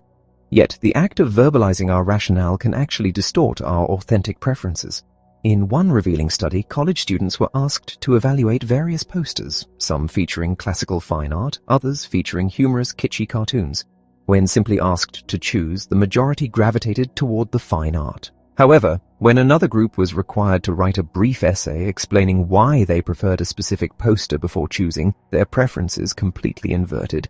They overwhelmingly selected the humorous cartoons. The mechanism behind this shift is profound. When forced to articulate reasons, individuals struggle to find the vocabulary for complex, nuanced aesthetic experiences like why a Monet evokes a specific emotional resonance. It is infinitely easier to explicitly articulate why a cartoon is funny. Consequently, they anchor their decision on the features that are easiest to verbalize, rather than the features that actually generate the deepest satisfaction.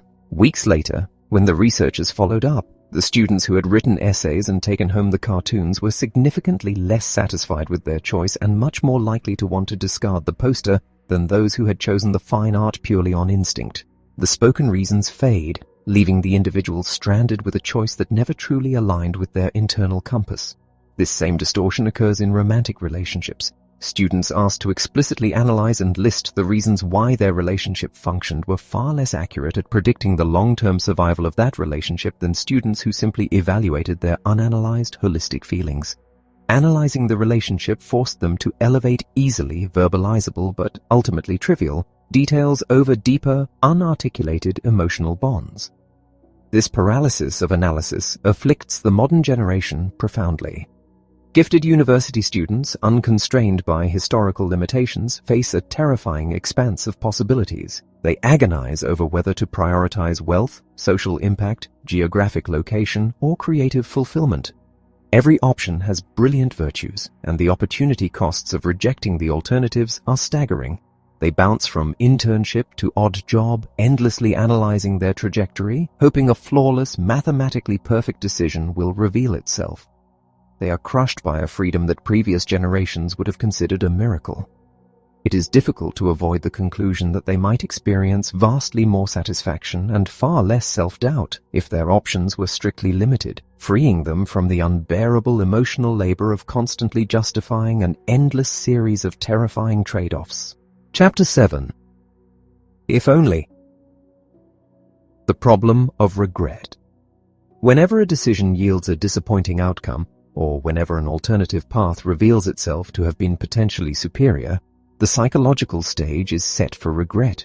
Imagine the experience of purchasing a highly touted, ergonomically designed desk chair through an online auction, only to realize weeks later that the seller was a fraud and the substantial sum of money invested is permanently lost. The immediate, agonizing response is to ask how one could have been so incredibly foolish. This acute psychological sting is known as post-decision regret, the remorse that washes over us after we have directly experienced the consequences of a flawed choice. It is the classic phenomenon of buyer's remorse, where we convince ourselves that a rejected alternative would have been vastly superior, or we conjure up hypothetical options we failed to explore. However, there is a second, arguably more debilitating form of this emotion: anticipated regret. This phenomenon strikes before a decision is even finalized. It is the paralyzing internal dialogue that asks how terrible it will feel to purchase a house today, only to have a superior, less expensive property hit the market next week. While post-decision regret quietly saps the joy out of choices already made, anticipated regret actively prevents us from making any choice at all. Both variations dramatically elevate the emotional stakes of our daily decisions. For those who already lean toward the maximizing end of the spectrum, the specter of regret is a constant, terrifying companion. The pure maximizer operates under the assumption that the only reliable shield against regret is absolute perfection. Naturally, as the sheer volume of available options in our lives continues to multiply, the statistical probability of experiencing both anticipated and post-decision regret escalates proportionally. Omission bias. To understand the mechanics of regret, one must examine the specific circumstances that trigger it. Consider the hypothetical case of two investors. Mr. Paul owns stock in Company A. He contemplates switching his investments to Company B, but ultimately decides against it, later discovering that the switch would have netted him a substantial profit. Mr. George, conversely, owns stock in Company B. He actively decides to switch his investments to Company A, only to realize later that had he stayed put, he would have earned that exact same substantial profit. Both men find themselves in the identical financial predicament, having missed out on the exact same sum of money. Yet when people are asked to evaluate this scenario, an overwhelming majority conclude that Mr. George will suffer far more psychological anguish than Mr. Paul. The critical distinction lies in the nature of their actions. Mr. George is agonizing over an active commission, something he deliberately did. Mr. Paul is agonizing over an omission, something he failed to do. Human beings generally share a deep-seated intuition that actions leading to poor outcomes are inherently more regrettable than inactions that lead to the exact same poor outcomes. This psychological phenomenon is known as the omission bias. However, this bias is not absolute. It is heavily influenced by the passage of time. When individuals are asked to reflect on their regrets over the past few months, they predominantly focus on actions that backfired, the active mistakes. But when they are asked to look back over the entire arc of their lives, the paradigm violently inverts. The most profound, haunting regrets of a lifetime are almost exclusively failures to act. The educational opportunities ignored, the passions unpursued, and the romantic leaps never taken. In the short term, we mourn our active errors, but in the long term, we mourn our omissions. Near misses. A second crucial determinant of the intensity of regret is how close we actually came to achieving the desired outcome. Imagine two travelers rushing to the airport in the same delayed limousine, both arriving exactly 30 minutes late for their respective flights. The first traveler is informed that his flight departed strictly on schedule half an hour ago. The second traveler is informed that his flight was severely delayed and departed a mere 5 minutes ago. Unquestionably, the second traveler will experience a far more agonizing wave of frustration. When we miss a target by a massive margin, it is difficult to imagine how any minor adjustment could have altered the outcome. But when we miss by a mere fraction, the mind goes to war with reality, endlessly generating scenarios of how a slightly faster step or a different route would have guaranteed success. This nearness effect profoundly distorts our perception of achievement. One might logically assume that in the Olympic Games, an athlete who secures a silver medal would be measurably happier than an athlete who secures a bronze. Yet psychological profiling reveals the exact opposite. As the silver medalist stands on the podium, their mind is typically consumed by upward counterfactuals, agonizing over the minuscule fractions of a second that separated them from absolute glory. The bronze medalist, however, is looking downward, acutely aware of the razor-thin margin that separated them from placing fourth and returning home with nothing. The silver medalist views their achievement through the lens of a near triumph that was lost, while the bronze medalist views theirs through the lens of a near disaster that was avoided. Responsibility for results. The final foundational pillar of regret is personal responsibility. If a trusted friend insists you dine at a specific, highly recommended restaurant and the meal is an absolute disaster, you will undoubtedly feel disappointment and perhaps a degree of irritation, but you will not feel regret. Contrast this with the exact same terrible meal at a restaurant you personally selected. The objective reality of the bad food is identical, but the subjective emotional landscape is radically transformed because you bear the burden of the choice. Bad outcomes make us unhappy regardless of their origin, but they only make us regretful when we hold ourselves accountable. Therefore, as the modern world shifts more and more responsibility for daily life directly onto the shoulders of the individual consumer, it systematically cultivates an environment ripe for profound, inescapable regret. Regret and the world of counterfactuals and hypotheticals. The human capacity to conceptualize states of affairs that do not actually exist, to imagine the world as it might be or might have been, is known as counterfactual thinking. It is an evolutionary marvel. Without the cognitive ability to envision a superior alternative reality and then systematically act to bring it into existence, human progress would have been entirely impossible. We literally could not survive without counterfactual thinking. Yet, this miraculous intellectual tool possesses a dark, corrosive edge. It provides an inexhaustible supply of raw material for both anticipated and post-decision regret. Counterfactual thinking is rarely a spontaneous, neutral exercise. We do not sit idly on a perfectly pleasant morning and imagine what our lives would look like if the Earth were positioned slightly closer to the Sun. Instead, counterfactuals are almost exclusively triggered by unpleasant, negative emotions. A poor exam grade, a shattered romance, or an illness immediately prompts the mind to rewrite history. And as we imagine these alternate realities, we generate more negative emotion, which in turn fuels more frantic counterfactual thinking, creating a vicious downward psychological spiral that is incredibly difficult to arrest. Crucially, when we construct these alternate histories, we almost exclusively focus on the variables that were within our direct control. We imagine driving more cautiously in the rain rather than imagining the rain simply stopping. This internal focus perfectly aligns with the connection between regret and personal responsibility. We are biologically wired to torture ourselves with the specific actions we could have altered. Furthermore, there is a vital distinction between upward and downward counterfactuals. Imagining a superior reality, an upward counterfactual, diminishes our current satisfaction. Imagining a worse reality, a downward counterfactual, enhances our current satisfaction by fostering a sense of gratitude. Unfortunately, human beings rarely generate downward counterfactuals naturally. We must consciously force ourselves to imagine how much worse things could have been to protect ourselves from the misery of constant upward comparison, regret, and satisfaction. When we evaluate a decision, we do not simply assess the chosen path. We evaluate it against the phantom benefits of the paths we rejected.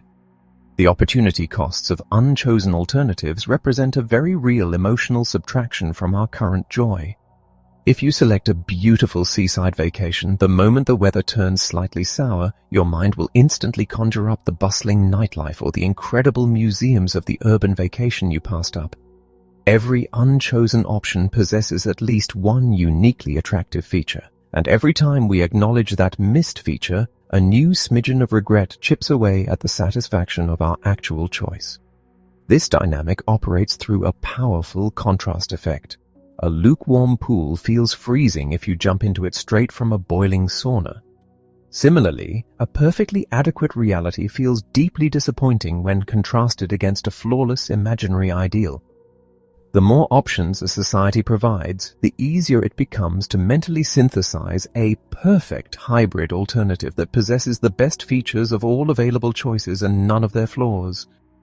Because this synthesized ideal is imaginary, it is unbeatable. Any real-world choice will pale by comparison, ensuring that the act of choosing is permanently tethered to a sense of compromise and loss. What regret makes us do? Because regret is uniquely tied to the terrifying realization that our own poor choices caused our suffering, we will go to extreme, almost irrational lengths to avoid it. When faced with complex decisions that require agonizing trade-offs, the easiest way to avoid potential regret is simply to paralyze oneself and refuse to choose. If forced to choose, we often attempt to mentally manipulate the decision so that it no longer feels like a trade-off at all. We adopt absolutist rules, telling ourselves that safety is the only thing that matters in a car, or space is the only thing that matters in a house. By pretending the other variables do not exist, we artificially eliminate the trade-off, thereby minimizing the potential for future regret. Regret aversion. The classic economic concept of risk aversion is deeply intertwined with regret aversion. If offered a guaranteed $100 or a 50-50 chance at $200, most individuals select the guaranteed $100. While part of this is basic risk calculation, a massive component is the psychological defense against regret. If you take the risk and lose, you must live with the searing knowledge that you threw away a guaranteed reward. By choosing the sure thing, you insulate yourself from ever knowing how the risk would have played out. However, studies reveal that if a person is informed that the coin will be flipped regardless of their choice, meaning they will be forced to see the outcome of the risk whether they take it or not, their aversion to risk plummets. When the shield against regret is removed, people act entirely differently. Regret aversion also drives the phenomenon of inaction inertia. If a shopper passes up a magnificent sofa on sale for 30% off and returns weeks later to find it only 10% off, they will almost universally refuse to buy it. Purchasing it at the lesser discount forces them to formally acknowledge the regret of not buying it earlier. By walking away entirely, they keep the fantasy alive that a better deal is still waiting for them, completely altering their purchasing behavior purely to protect their ego from remorse. Regret and sunk costs. This same psychological defense mechanism explains our irrational attachment to sunk costs. Consider the exquisitely painful pair of expensive shoes banished to the back of the closet, or the plummeting stock we refuse to sell. Economically, the money spent on these items is entirely gone. It is a sunk cost that should have zero bearing on present decisions. The only logical metric is whether the shoes will be comfortable tonight, or whether the stock will rise tomorrow. Yet humans are violently resistant to this logic. To throw away the agonizing shoes or to sell the tanking stock is to officially finalize the failure. It is the moment the abstract loss is carved into reality, triggering an overwhelming wave of regret. We force ourselves to endure painful footwear, sit through miserable theatrical performances, and persist in doomed careers or toxic relationships simply because we cannot bear to abandon the massive investments of time, money, and emotion we have already poured into them. We trap ourselves in a miserable present solely to avoid acknowledging the regret of a mistaken past. Regret, maximizing, and choice possibilities. The escalation of available options acts as an accelerant for every mechanism of regret. When options are severely restricted, disappointment is directed outward at the impoverished environment. But when options are practically infinite, the burden of finding the absolute best rests entirely on the chooser. Because a maximizer demands perfection, and perfection requires an exhaustive analysis of an infinite landscape, the maximizer is destined to be tortured by the options left unexamined. A satisficer, looking only for what is good enough, is largely immune to this specific torment. Once a satisfactory threshold is met, the satisficer stops looking, effectively severing the agonizing cord of endless hypothetical comparisons. Is there an upside to regret? Despite the profound misery it can inflict, regret is not entirely devoid of psychological utility. The anticipation of regret acts as a vital behavioral governor, forcing us to take significant life choices seriously and meticulously evaluate potential consequences. When we do fail, the searing pain of post-decision regret sears the lesson into our memory, dramatically reducing the likelihood of repeating the exact same error. Furthermore, expressing regret serves a profound social function. It signals to our loved ones that we recognize our failures and empathize with the pain our choices may have caused them, thereby repairing damaged trust. There is an inherent tragedy in life's choices. To choose one beautiful path is to permanently extinguish another, and a measured amount of regret is the appropriate, respectful acknowledgement of those necessary sacrifices. However, when the modern avalanche of choice transforms regret from a quiet, occasional tutor into a paralyzing, omnipresent tyrant, it ceases to serve any positive function. For those who find themselves trapped in an endless loop of counterfactual thinking, continually mourning the ghosts of unchosen paths, learning to systematically disarm the machinery of regret is the only path back to psychological survival. Chapter 8. Why Decisions? Disappoint. The problem of adaptation. Imagine finally holding the keys to the vehicle you have spent months researching, or stepping into the foyer of the home you exhausted your savings to acquire. In that precise moment, the surge of triumph and profound satisfaction is intoxicating. You are convinced that this acquisition will permanently elevate your baseline of happiness. Yet, fast forward a year, or perhaps even just a few months, that extraordinary vehicle is now simply the object that transports you to work. That dream home is merely the space where you sleep. The intense euphoria has quietly, inevitably evaporated. This invisible, inescapable erosion of joy is not a failure of your specific choices, but a fundamental biological feature of human psychology. It is the phenomenon of adaptation, and it stands as one of the most powerful, silent saboteurs of our long-term fulfillment. Human beings are remarkably engineered to get used to things. This begins at a purely sensory level. When you step from the bright afternoon sun into an unlit room, you are momentarily blinded, but within minutes your eyes adjust and the darkness recedes. When you enter a room with a distinct odor, it is initially overwhelming, but shortly thereafter, the scent becomes entirely imperceptible. This sensory adaptation is an evolutionary survival mechanism, allowing our nervous system to filter out constant, non-threatening background information so that we can remain highly alert to sudden changes or new threats in our environment. However, this biological mechanism extends far beyond our physical senses. It profoundly governs our emotional and psychological landscapes. We experience what is known as hedonic adaptation. Just as we grow numb to a persistent smell, we grow numb to persistent sources of pleasure and pain. When we experience a significant positive change, a lucrative promotion, a new romantic relationship, or a physical upgrade in our living situation, we experience a sharp spike in happiness. But almost immediately, the process of adaptation begins to temper that joy.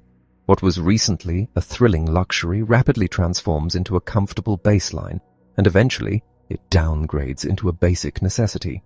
We take the new reality for granted, and our overall level of happiness drifts back down toward where it was before the positive event occurred. The astonishing power of hedonic adaptation was starkly illuminated in a landmark psychological study that tracked the lives of two drastically different groups of people: individuals who had recently won massive, life-altering lottery jackpots, and individuals who had recently suffered devastating accidents resulting in permanent paralysis. If one were to predict the happiness levels of these two groups a year after their respective life-changing events, logic dictates a massive permanent chasm between the ecstatic millionaires and the despairing accident victims. The actual findings, however, defied this logic. While the lottery winners were undeniably thrilled in the immediate aftermath of their windfall, within a remarkably short period, Their day-to-day happiness returned to nearly the exact same baseline they had experienced before winning. The thrill of sudden wealth had been entirely neutralized by adaptation. Even more remarkably, the accident victims, while undeniably suffering a traumatic drop in happiness immediately following their paralysis, adapted to their severe physical limitations. Over time, their reported levels of daily happiness rebounded significantly, settling at a point vastly higher than anyone anticipating such a tragedy would predict, and far closer to the baseline of the lottery winners than to a state of total despair. This phenomenon led researchers to coin the term hedonic treadmill. Much like a runner on a mechanical belt, we expend an immense amount of energy chasing positive experiences, continually moving our legs, yet we ultimately remain in the exact same emotional location. We acquire more, achieve more, and consume more, hoping to elevate our permanent state of joy. But as we run faster, the speed of the treadmill simply increases. Our expectations rise in perfect synchronization with our achievements. Beyond the hedonic treadmill, economists and psychologists have identified a secondary, equally frustrating mechanism, the satisfaction treadmill. Not only do we adapt to the actual pleasure a new item or experience provides, but we also constantly revise the internal standards by which we judge that pleasure. Even if a luxury car continues to deliver the exact same physical comfort and smooth ride years after purchase, the subjective level of satisfaction we demand from a driving experience has subtly drifted upward. The car has not changed, but our standard for what constitutes an acceptable baseline has risen. We are trapped in a cycle where the subjective quality of our lives must constantly, aggressively improve just to prevent our overall satisfaction from plummeting. The reality of adaptation completely alters the mathematics of the modern choice problem. In a society overflowing with options, we are constantly pressured to invest extraordinary amounts of time, cognitive energy, and emotional distress into finding the absolute optimum choice. The pure maximizer tortures themselves over opportunity costs, endures the agony of anticipated regret, and spends weeks researching every conceivable variable, all under the implicit assumption that finding the best possible outcome will deliver a permanently superior level of joy. Adaptation guarantees that this assumption is tragically false. Because the thrill of the best choice will inevitably fade, the massive emotional and temporal investments required to secure it are ultimately wasted. Consider the agonizing process of buying a high-end stereo system. A maximizer might spend months visiting showrooms, reading technical specifications, and agonizing over minor differences in acoustic clarity. When they finally make the mathematically perfect purchase, they enjoy a phenomenal auditory experience. A satisficer, conversely, might walk into a single store, listen to a moderately priced system that sounds perfectly fine, and purchase it immediately. For the first few weeks, the maximizer undeniably experiences a superior level of musical fidelity compared to the satisficer. But within a few months, adaptation runs its course. The maximizer's ears become entirely accustomed to the exquisite sound. It becomes the new, unremarkable normal. The satisficer also adapts to their moderately priced system. Eventually, both individuals derive roughly the exact same amount of daily pleasure from their stereos. The critical difference is that the maximizer paid a massive, unrecoverable price in time, anxiety and stress to achieve a temporary high, while the satisficer avoided that misery entirely. When adaptation is factored into the equation, the relentless pursuit of maximization becomes not just difficult but profoundly irrational. The tragedy of this cycle is compounded by our profound inability to accurately predict our own emotional futures. Psychologists studying affective forecasting have consistently demonstrated that human beings are remarkably terrible at anticipating how long and how intensely we will feel about future events. We routinely overestimate the duration of our emotional reactions. We are absolutely convinced that securing a dream job will make us permanently ecstatic, and we are equally convinced that the dissolution of a romantic relationship will leave us permanently shattered. In both directions, we dramatically fail to account for our own psychological resilience. We possess a powerful, unconscious, emotional immune system that constantly works to heal our psychological wounds and normalize our triumphs. Because we fail to predict our own adaptation, we systematically overinvest in choices that yield diminishing emotional returns. We sacrifice vital, enduring sources of happiness, such as time spent nurturing deep social connections or engaging in meaningful civic participation, in order to fund the exhausting, high-stakes hunt for the perfect consumer goods or the absolute best professional accolades. We trade the things that truly sustain the human spirit for the fleeting, depreciating thrill of the optimal choice. Escaping the gravitational pull of adaptation requires deliberate, conscious effort.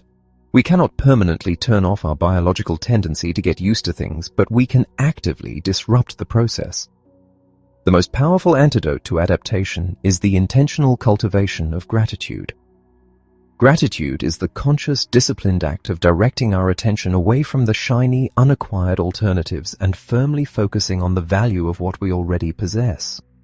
It requires actively reminding ourselves of the downward counterfactuals, how much worse our circumstances could be, or how much we once deeply desired the very life we are currently taking for granted.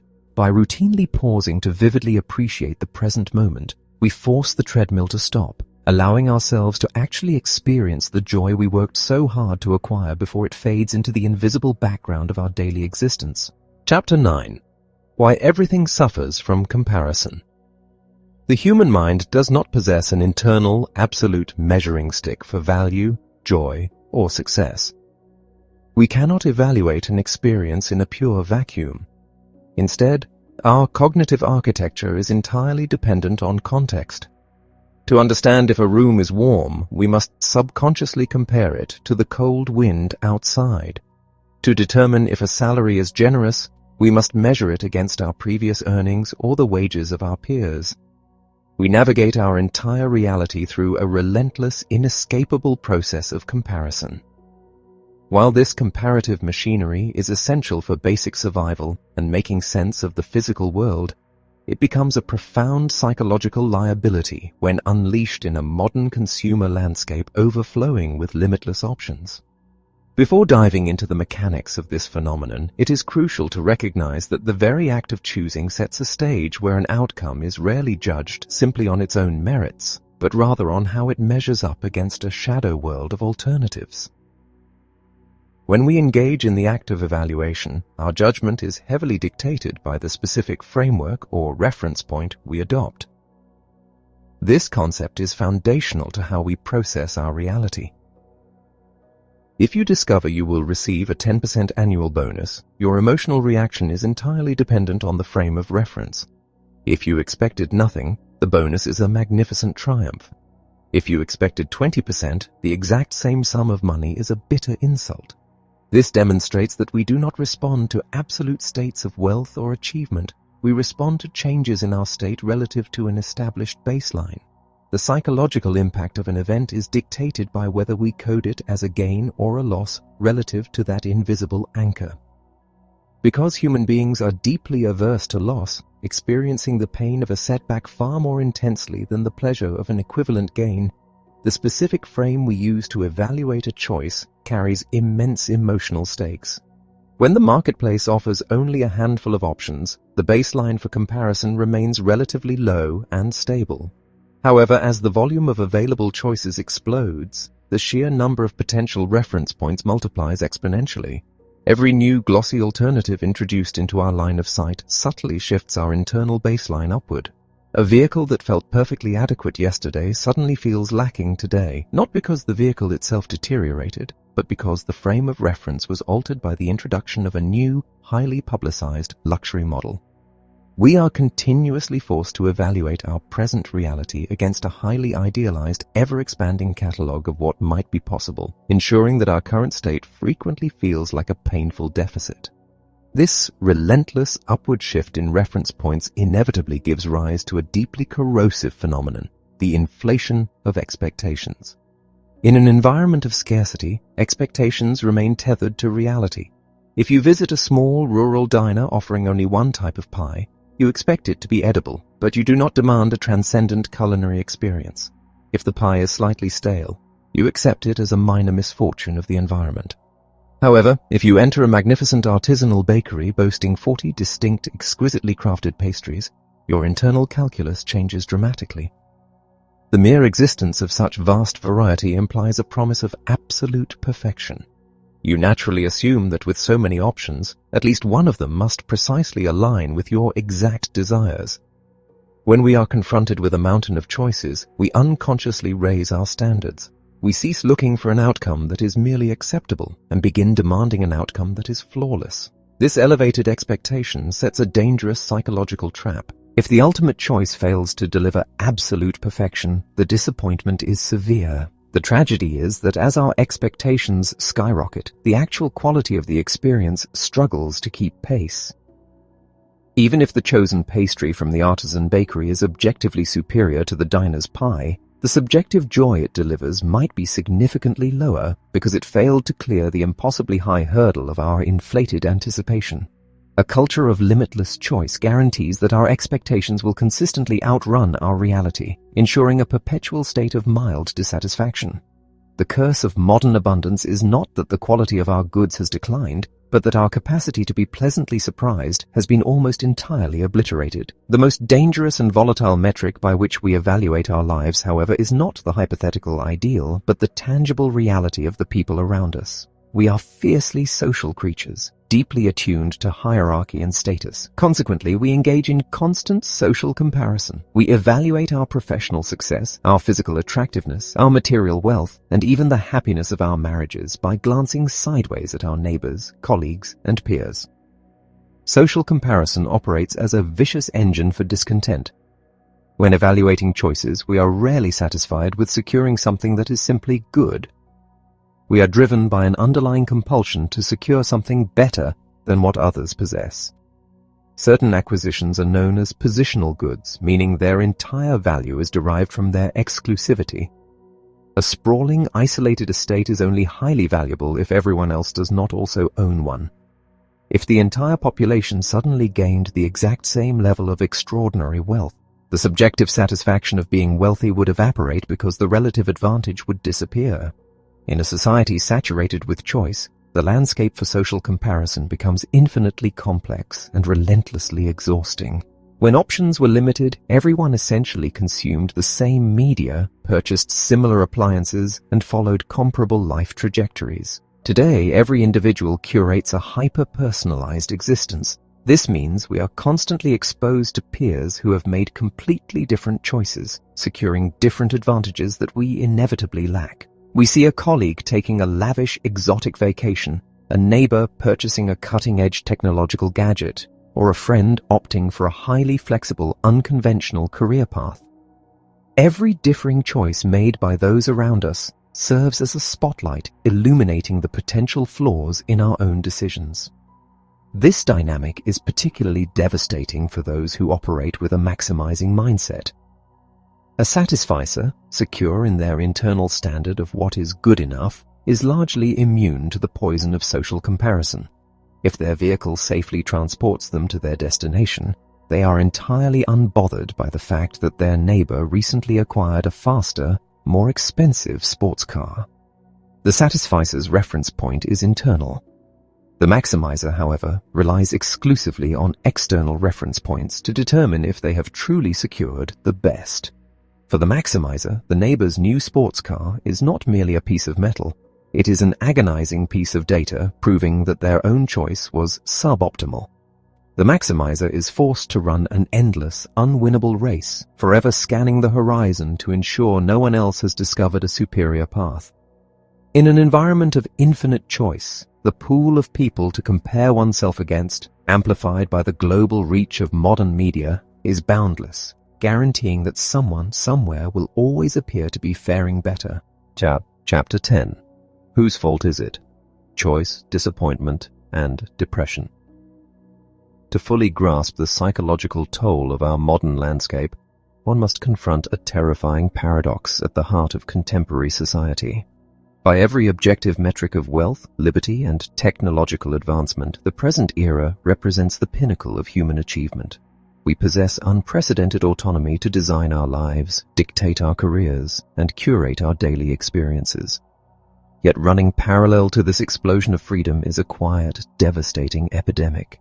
Rates of clinical depression and deep-seated anxiety have skyrocketed across the developed world, afflicting modern citizens at rates vastly higher than those seen in generations past. This dark contradiction forces a profound interrogation of our relationship with autonomy. It suggests that the very abundance we assumed would liberate us is, in fact, structurally designed to crush the human spirit. When the promise of infinite choice fails to deliver lasting joy, the ensuing disappointment does not simply fade, it frequently turns inward, transforming into a corrosive force that attacks the very foundation of our self-worth. The architecture of this despair begins with a fundamental psychological concept known as learned helplessness. Foundational experiments in behavioral science demonstrated that when an organism is subjected to painful stimuli from which it cannot escape, it eventually ceases to struggle.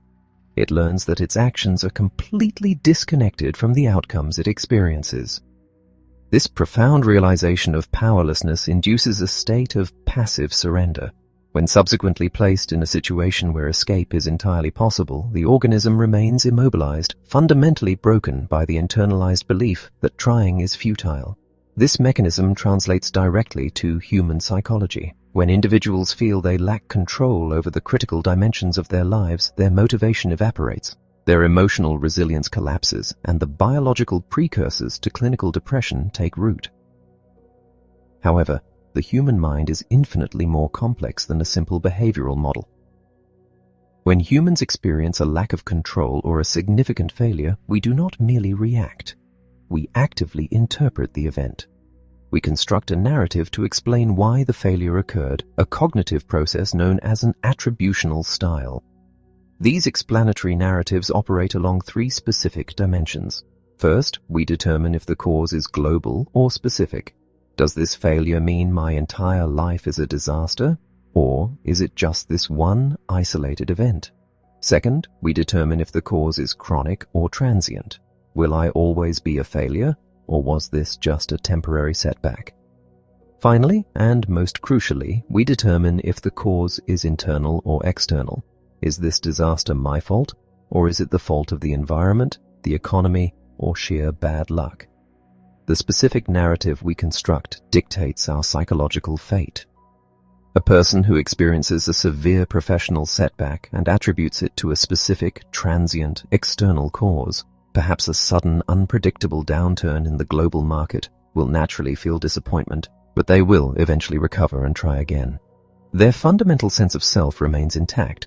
Conversely, a person who attributes that exact same professional setback to a global, chronic, internal cause, believing that they are fundamentally incompetent, that they will always be incompetent, and that the failure rests entirely on their own inadequate shoulders, is actively laying the groundwork for severe depression. It is the internalizing of failure that transforms a painful event into a psychological catastrophe. This is where the boundless expansion of choice reveals its most destructive edge. In a society where options are severely restricted by rigid social hierarchies, economic limitations, or heavy cultural traditions, the burden of failure is naturally distributed outward.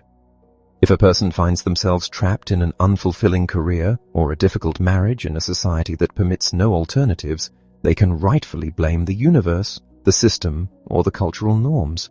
The environment provides a powerful built-in shield of external attribution. The pain is real, but the individual is spared the agonizing guilt of absolute personal responsibility.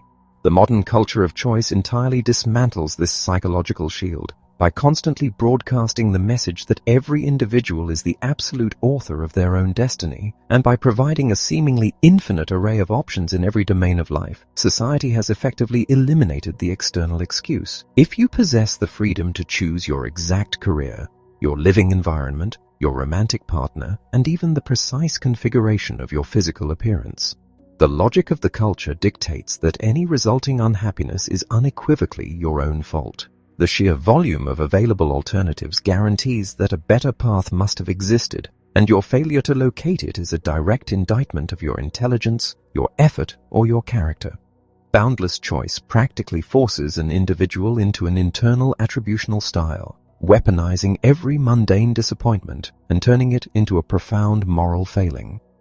This crushing burden of internalized blame is further magnified by a parallel crisis, the relentless escalation of rising expectations.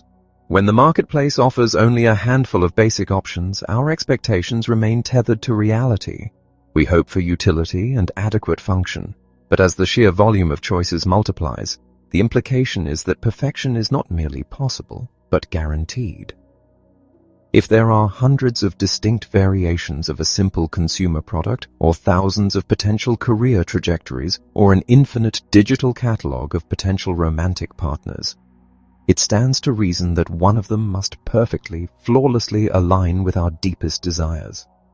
Consequently, modern citizens approach almost every decision with an impossibly high standard. We no longer seek what is merely good enough. We demand absolute maximization. This cultural conditioning is catastrophic because it guarantees a perpetual gap between our soaring expectations and the grounded reality of human experience. Even when an individual successfully navigates a complex decision and secures a genuinely excellent outcome, the subjective experience is often hollow. The objective quality of the choice is completely overshadowed by its failure to meet the impossible, idealized fantasy conjured by the promise of unlimited options. When this inevitable disappointment strikes, the individual is left stranded in a devastating psychological trap. Their wildly inflated expectations have ensured that they will be dissatisfied with reality, and the culture of boundless choice has ensured that they will blame only themselves for that dissatisfaction. They are forced to carry the crushing weight of a failure that was structurally engineered by the environment itself. This toxic alchemy, unattainable expectations perfectly fused with absolute personal accountability, creates the ideal breeding ground for the epidemic of modern depression. The culture fiercely protects the right to choose, completely oblivious to the fact that it is drowning the chooser in a sea of unreachable perfection and inescapable guilt. Chapter 11. What to do about choice. We have journeyed through a landscape where the fundamental premise of modern Western society, that maximizing freedom and multiplying options is the unalloyed path to human flourishing, has been dismantled. The modern environment of infinite choice has been exposed not as a sanctuary of personal liberty, but as a profound psychological hazard, a labyrinth of escalating anxiety, paralyzing regret, and quiet depression. The diagnosis is severe, but it is not terminal. The pivot from understanding this affliction to applying the cure requires a radical shift in perspective. We must recognize that in a world that aggressively refuses to set limits, the ultimate act of genuine autonomy is the proactive, voluntary construction of our own boundaries. To reclaim our peace of mind, we must transition from passive victims of a relentless marketplace into deliberate architects of our own environment. 1. Choose when to choose. The first step in this architectural reclamation is recognizing that not every decision is worthy of our finite cognitive resources. We must systematically audit our daily lives to identify which domains genuinely demand rigorous deliberation and which domains are simply draining our mental energy for no meaningful return. We must decide which choices truly matter. This requires establishing a triage system for our attention. We must consciously restrict the number of choices we allow ourselves to make. If evaluating the nuances of 24 telecommunications providers or analyzing the minor acoustic variations in 50 stereos brings no enduring joy, we must establish arbitrary rules to bypass the decision entirely. We might adopt a policy to simply purchase the exact same brand of household goods we bought last year, or to only ever visit 2 stores when purchasing clothing. By creating and strictly adhering to these self-imposed rules, we deliberately ignore the endless array of new and improved alternatives. We sacrifice the theoretical possibility of a slightly better deal in order to purchase something far more valuable: time, energy, and freedom from constant, low-level anxiety. 2.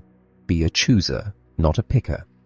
There is a profound psychological distinction between a picker and a chooser. A picker operates passively. When handed a menu of options by the environment, a picker evaluates the provided list and selects the most appealing item. Their entire universe of possibility is dictated by what the market, the culture, or their employer happens to place in front of them.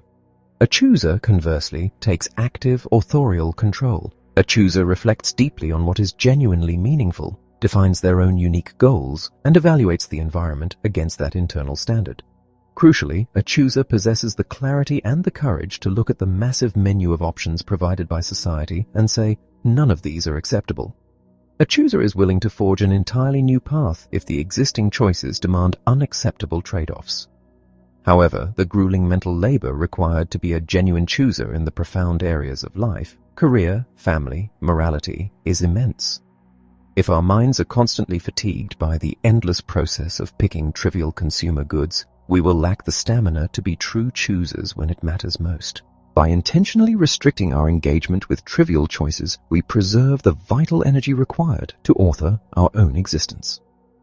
3. Satisfies more and maximize less.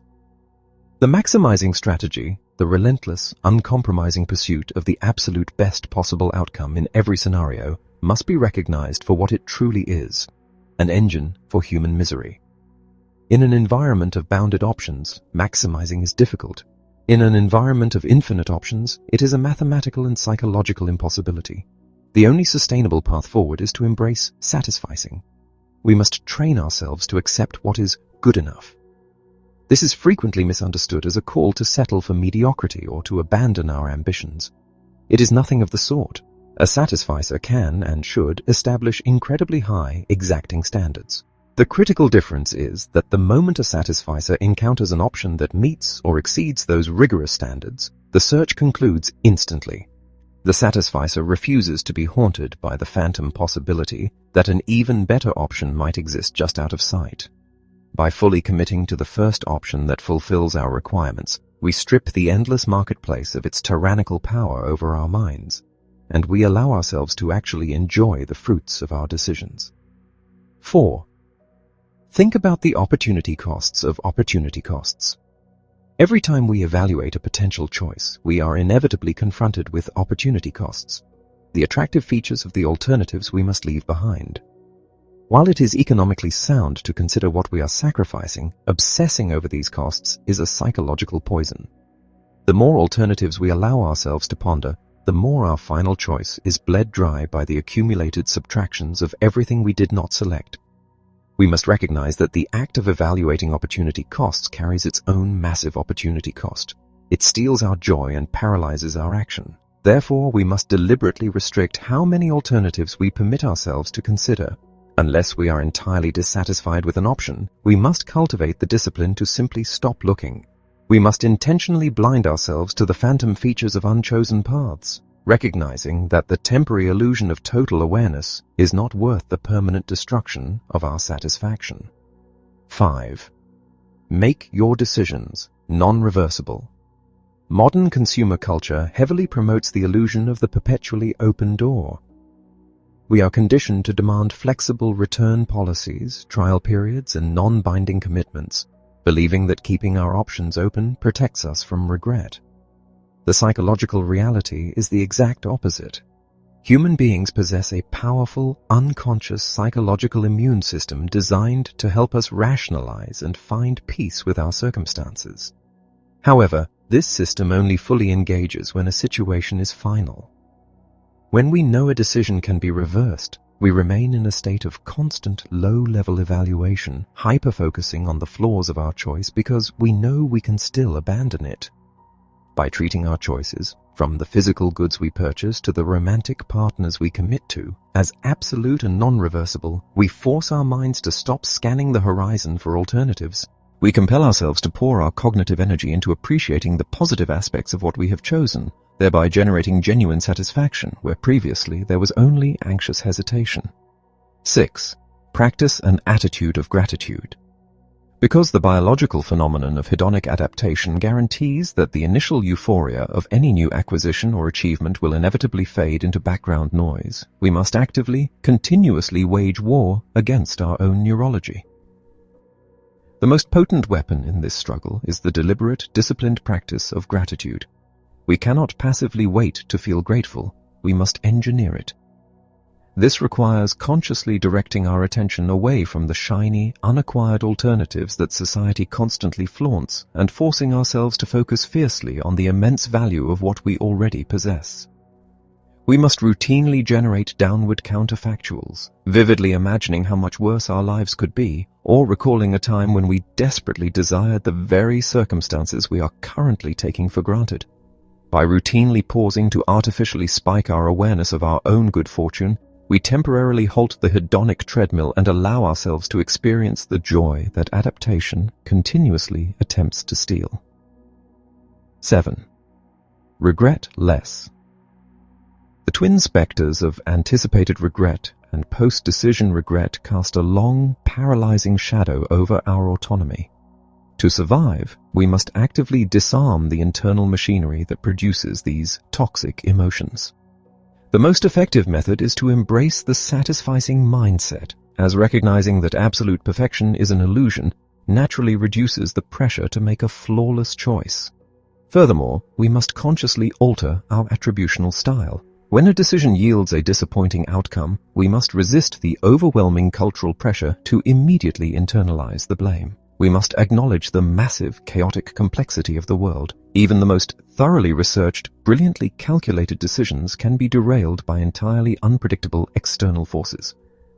By accepting that we cannot control every variable, and by recognizing that an imperfect outcome is not necessarily an indictment of our intelligence or character, we can extract the sting of profound regret and replace it with a gentle, instructive disappointment.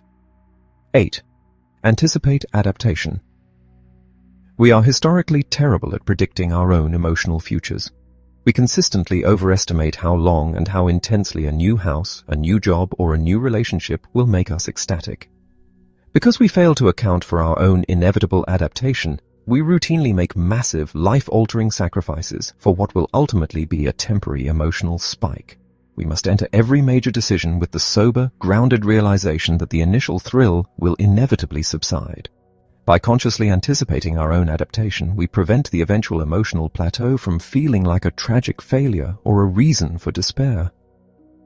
More importantly, understanding adaptation fundamentally alters our investment strategy.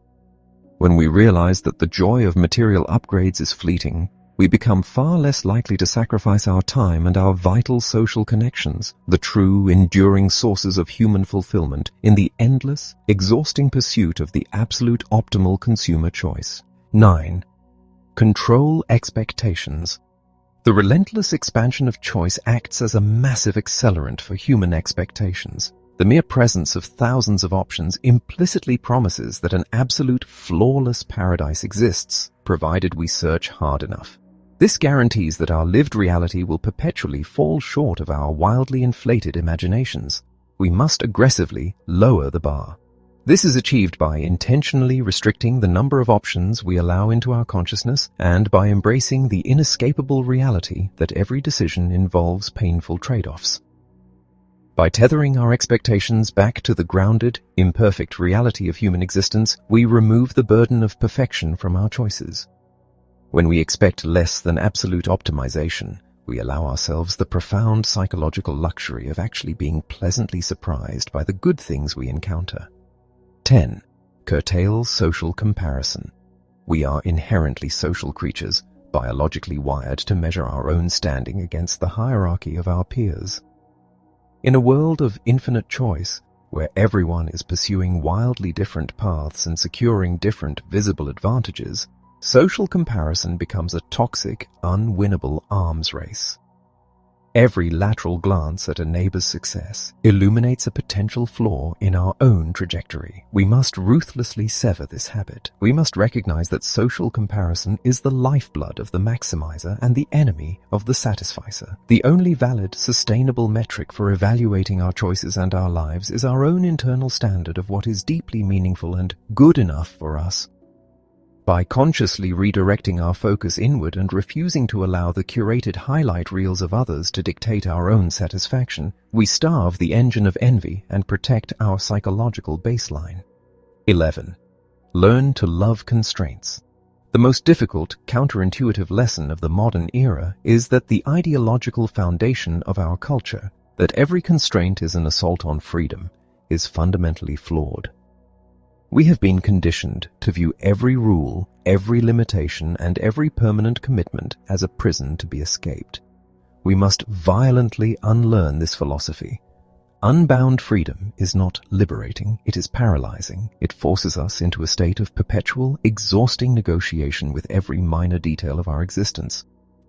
Voluntary constraints are not prisons. They are the absolute bedrock of psychological survival. Whether it is an unwavering, non-negotiable loyalty to a spouse, a deep dedication to a demanding community, or simply a rigid personal rule to never shop for clothes on a weekend, these self-imposed limitations are the architectural structures that keep us from drowning in the infinite ocean of choice.